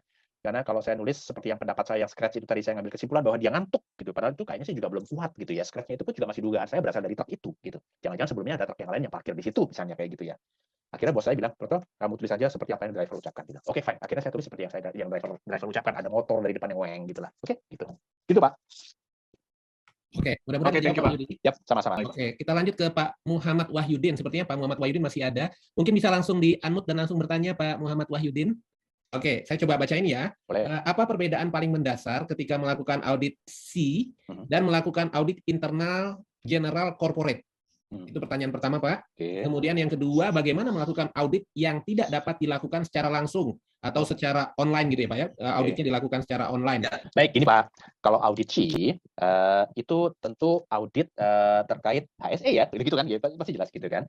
Nah, audit C ini sama tadi Bapak utarakan audit corporate itu misalkan kayak finance. Tentu yang diaudit beda, Pak. Ya, kalau C itu adalah bagaimana sih sistem di perusahaan itu supaya orang-orang yang bekerja di situ, supaya peralatan yang bekerja di situ itu tidak mengalami insiden, supaya tidak mencemari lingkungan. Ya, bahkan kadang-kadang supaya tidak merusak reputasi perusahaan, karena kalau yang namanya kecelakaan kerja besar itu bisa menyebabkan reputasi perusahaan drop gitu ya, atau tidak mengganggu bisnis secara besar, tidak terjadi bisnis interruption-nya besar. Nah, itu kalau QHSE. Nah, tentu kalau QHSE itu protokolnya ada protokol tersendiri, ya ada prosedur tersendiri. Nah, protokolnya harus diikuti itu bagaimana. Nah, kalau yang tadi Bapak utarakan internal general corporate itu terkait finance, sebenarnya tujuannya sih agak mirip ya Pak ya. Kalau di QHSE itu tujuannya adalah untuk melihat apa manajemen sistem mana yang lemah terkait HSE.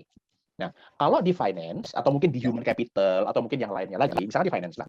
Nah, itu yang dilihat adalah gimana nih supaya sistem financing-nya itu tidak menyebabkan orang bisa melakukan fraud. Entah itu dalam bentuk korupsi atau mungkin dalam bentuk markup ya dan lain sebagainya. Itu finance sistemnya itu harus dibuat supaya uang yang keluar itu benar-benar menunjukkan cost perusahaan yang baik gitu. Itu kalau finance, Pak. Dan finance pasti punya protokolnya tersendiri, beda. Tapi tujuannya sih sama ya. Tujuannya secara bukan sama, maksudnya konsepnya tuh sama. Kalau HSE itu mencari yang lemahnya mana ini dari segi HSE. Nah, kalau finance itu juga mencari lemahnya nih manajemen sistem finance mana yang lemah dan perlu diimprove. Gitu Pak, bedanya Pak. Itu pertanyaan pertama. Pertanyaan kedua, audit online. Audit online itu banyak keterbatasan Pak, ya, terutama pada saat melakukan observasi lapangan.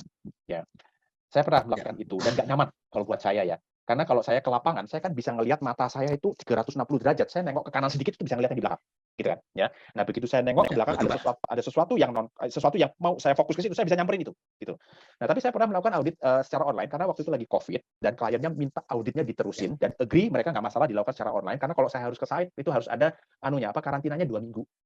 Padahal melakukan audit itu sehari cukup ke lapangan gitu. Tapi karantinanya 2 minggu, walah, gitu kan mahal banget kan gitu kan.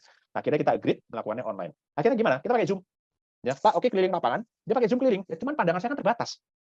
Ya, saya nggak bisa ngeliat kiri kanan gitu kan. Bahkan saya nggak tahu ya, kayaknya ada usaha untuk si yang megang Zoom-nya itu kayak menghindari area-area tertentu gitu. Sampai suatu saat saya ngelihat ada sebuah truk semen yang kakinya tuh ada outrigger-nya. Outrigger-nya nggak dikeluarin full. Saya bilang, mas, stop, coba liatin truk itu deh. Pantengin di situ. setengah jam Pak saya pantengin di situ. Sampai saya minta, coba ngomong tanya supervisornya dong, minta lihat JSA-nya dong. Wah, JSA-nya katanya lagi dibawa kemana, minta approval. Oke, kita pantengin Pak akhirnya di situ. Ya, dan begitu JSA-nya datang, saya tanya simpel gini, Mas, coba tunjukkan yang di JSA tentang outrigger itu di mana. Dia bilang, Pak belum disebut Pak. Nah, itu berarti isu. Gitu. Terbatas Pak jadinya sih Pak kalau online. Tapi ya kalau misalnya kan kalau yang namanya sudah agreement dan kemudian klien juga setuju untuk dilakukan secara online, oke, kita do the best aja. Gitu Pak. Saya berdua waktu itu ya sama teman saya. Ya akhirnya di saat itu saat yang sama ada 2 orang yang ngantar saya pakai Zoom, ada orang yang satu lagi yang ngantar teman saya pakai Zoom keliling ke tempat yang berbeda. Gitu sih Pak. Jadi ya memang ada keterbatasan. Ya. Kemudian yang ketiga, agile for internal audit. Saya terus terang saya belum, mungkin saya nggak bisa menjawab ini dengan firm ya Pak ya. Tapi begini, saya nggak tahu istilah agile for internal audit ini apakah ada di ISO, apakah ada di OSAS. Tapi intinya sih begini, kalau misalkan internal audit kan audit itu kan sebenarnya ada 3 ya. Ada audit internal, biasanya kadang-kadang ada audit tingkat 1, 2, dan 3 lah gitu nyebutnya ya. Audit internal ya, kemudian ada audit yang dilakukan oleh corporate biasanya ya. Kayak misalkan audit waktu Shell Indonesia yang datang tuh ada orang Ceko, ada orang Australia, ada orang Filipina, ada 5 orang waktu itu Indonesia, Singapura, Malaysia di audit itu satu cluster gitu ya. Yang internal audit Shell, yang datang orang-orang Shell tapi dari Ceko, dari ini gitu lah gitu. Dan itu second party audit kita nyebutnya. Tadi first party audit itu yang internal, second party audit itu yang dari eksternal tapi masih internalnya Shell. Nah, kalau ada third party audit itu dari external company benar-benar gitu ya. Nah, yang internal audit ini itu kan dilakukan oleh internal tim sendiri gitu ya. Nah, mungkin maksudnya agile di sini itu adalah itu bisa fleksibel dilakukan at any time. Mungkin gitu. Ya mungkin ya. Tapi pemahaman saya sih biasanya yang namanya first party audit atau internal audit ini biasanya audit yang kita lakukan sebagai preparation sebelum second party audit. Gitu. Biasanya tuh 3 bulan sebelum second party audit itu internal audit kita lakukan sendiri gitu ya. Nah, memang kelemahannya kalau yang namanya internal audit kadang-kadang ya kita sudah terbiasa melihat itu ya dan itu kita anggap sebagai sesuatu yang biasa padahal sebenarnya itu nggak benar gitu. Nah, itu internal audit. Biasanya sih itu bagian dari preparation sebelum second party audit itu tadi dilakukan. Gitu sih Pak, pendapat saya. Mohon maaf mungkin kalau saya belum bisa menjawab agile for internal audit ini secara firm gitu ya, kan mungkin ada definition yang lebih jelas. Tapi menurut pendapat saya sih seperti itu. Agile itu fleksibel. Jadi bisa dilakukan at any time gitu, kapanpun. Gitu. Izin, apakah boleh teman-teman yang kebetulan udah ngechat tapi belum kejawab bisa direct WA ke Pak Broto bila berkenan nantinya. Dan mungkin Pak Broto tolong tulis di chat nomor handphone Bapak sehingga teman-teman yang belum kejawab, Pak Broto dengan suka hati nanti akan menjawab via chat. Terima kasih teman-teman atas partisipasinya yang luar biasa. Nah, teman-teman juga tadi ada yang bertanya, jika ingin materi yang tadi luar biasa dipaparkan dan ingin sertifikat yang seperti di kanan, teman-teman tinggal kontak ke Mbak Siva, ada nomornya di samping, atau capture ya barcode yang ada, nanti langsung kehubung ke Mbak Siva. Ada sedikit biaya investasi ya, sebesar Rp150.000. Ya, tidak ada gading yang tartak. Kalau ada kekurangan-kekurangan dari webinar kami yang hari ini, tonggo silakan difoto dan berikan inputan-inputan dalam rangka kami improve ke depannya. Ya, atas nama NQA saya mengucapkan terima kasih ke teman-teman yang hadir, dan kita tepuk tangan dulu buat Pak Broto, applause buat Pak Broto yang luar biasa pemahamannya. Kita ada satu session foto bersama, bila berkenan teman-teman tolong buka videonya, tolong dibuka videonya, kita foto bersama. Siap, 1, 2, 3. Oke, terima kasih teman-teman semua atas partisipasinya di pagi hari sampai siang hari ini. Sekali lagi mudah-mudahan bermanfaat, bukan hanya secara teori tapi bisa diimplementasikan di lapangan. Terima kasih semua teman-teman semua, kita tutup aja. Sukses buat semua dan salam sehat selalu. Assalamualaikum warahmatullahi wabarakatuh. Waalaikumsalam.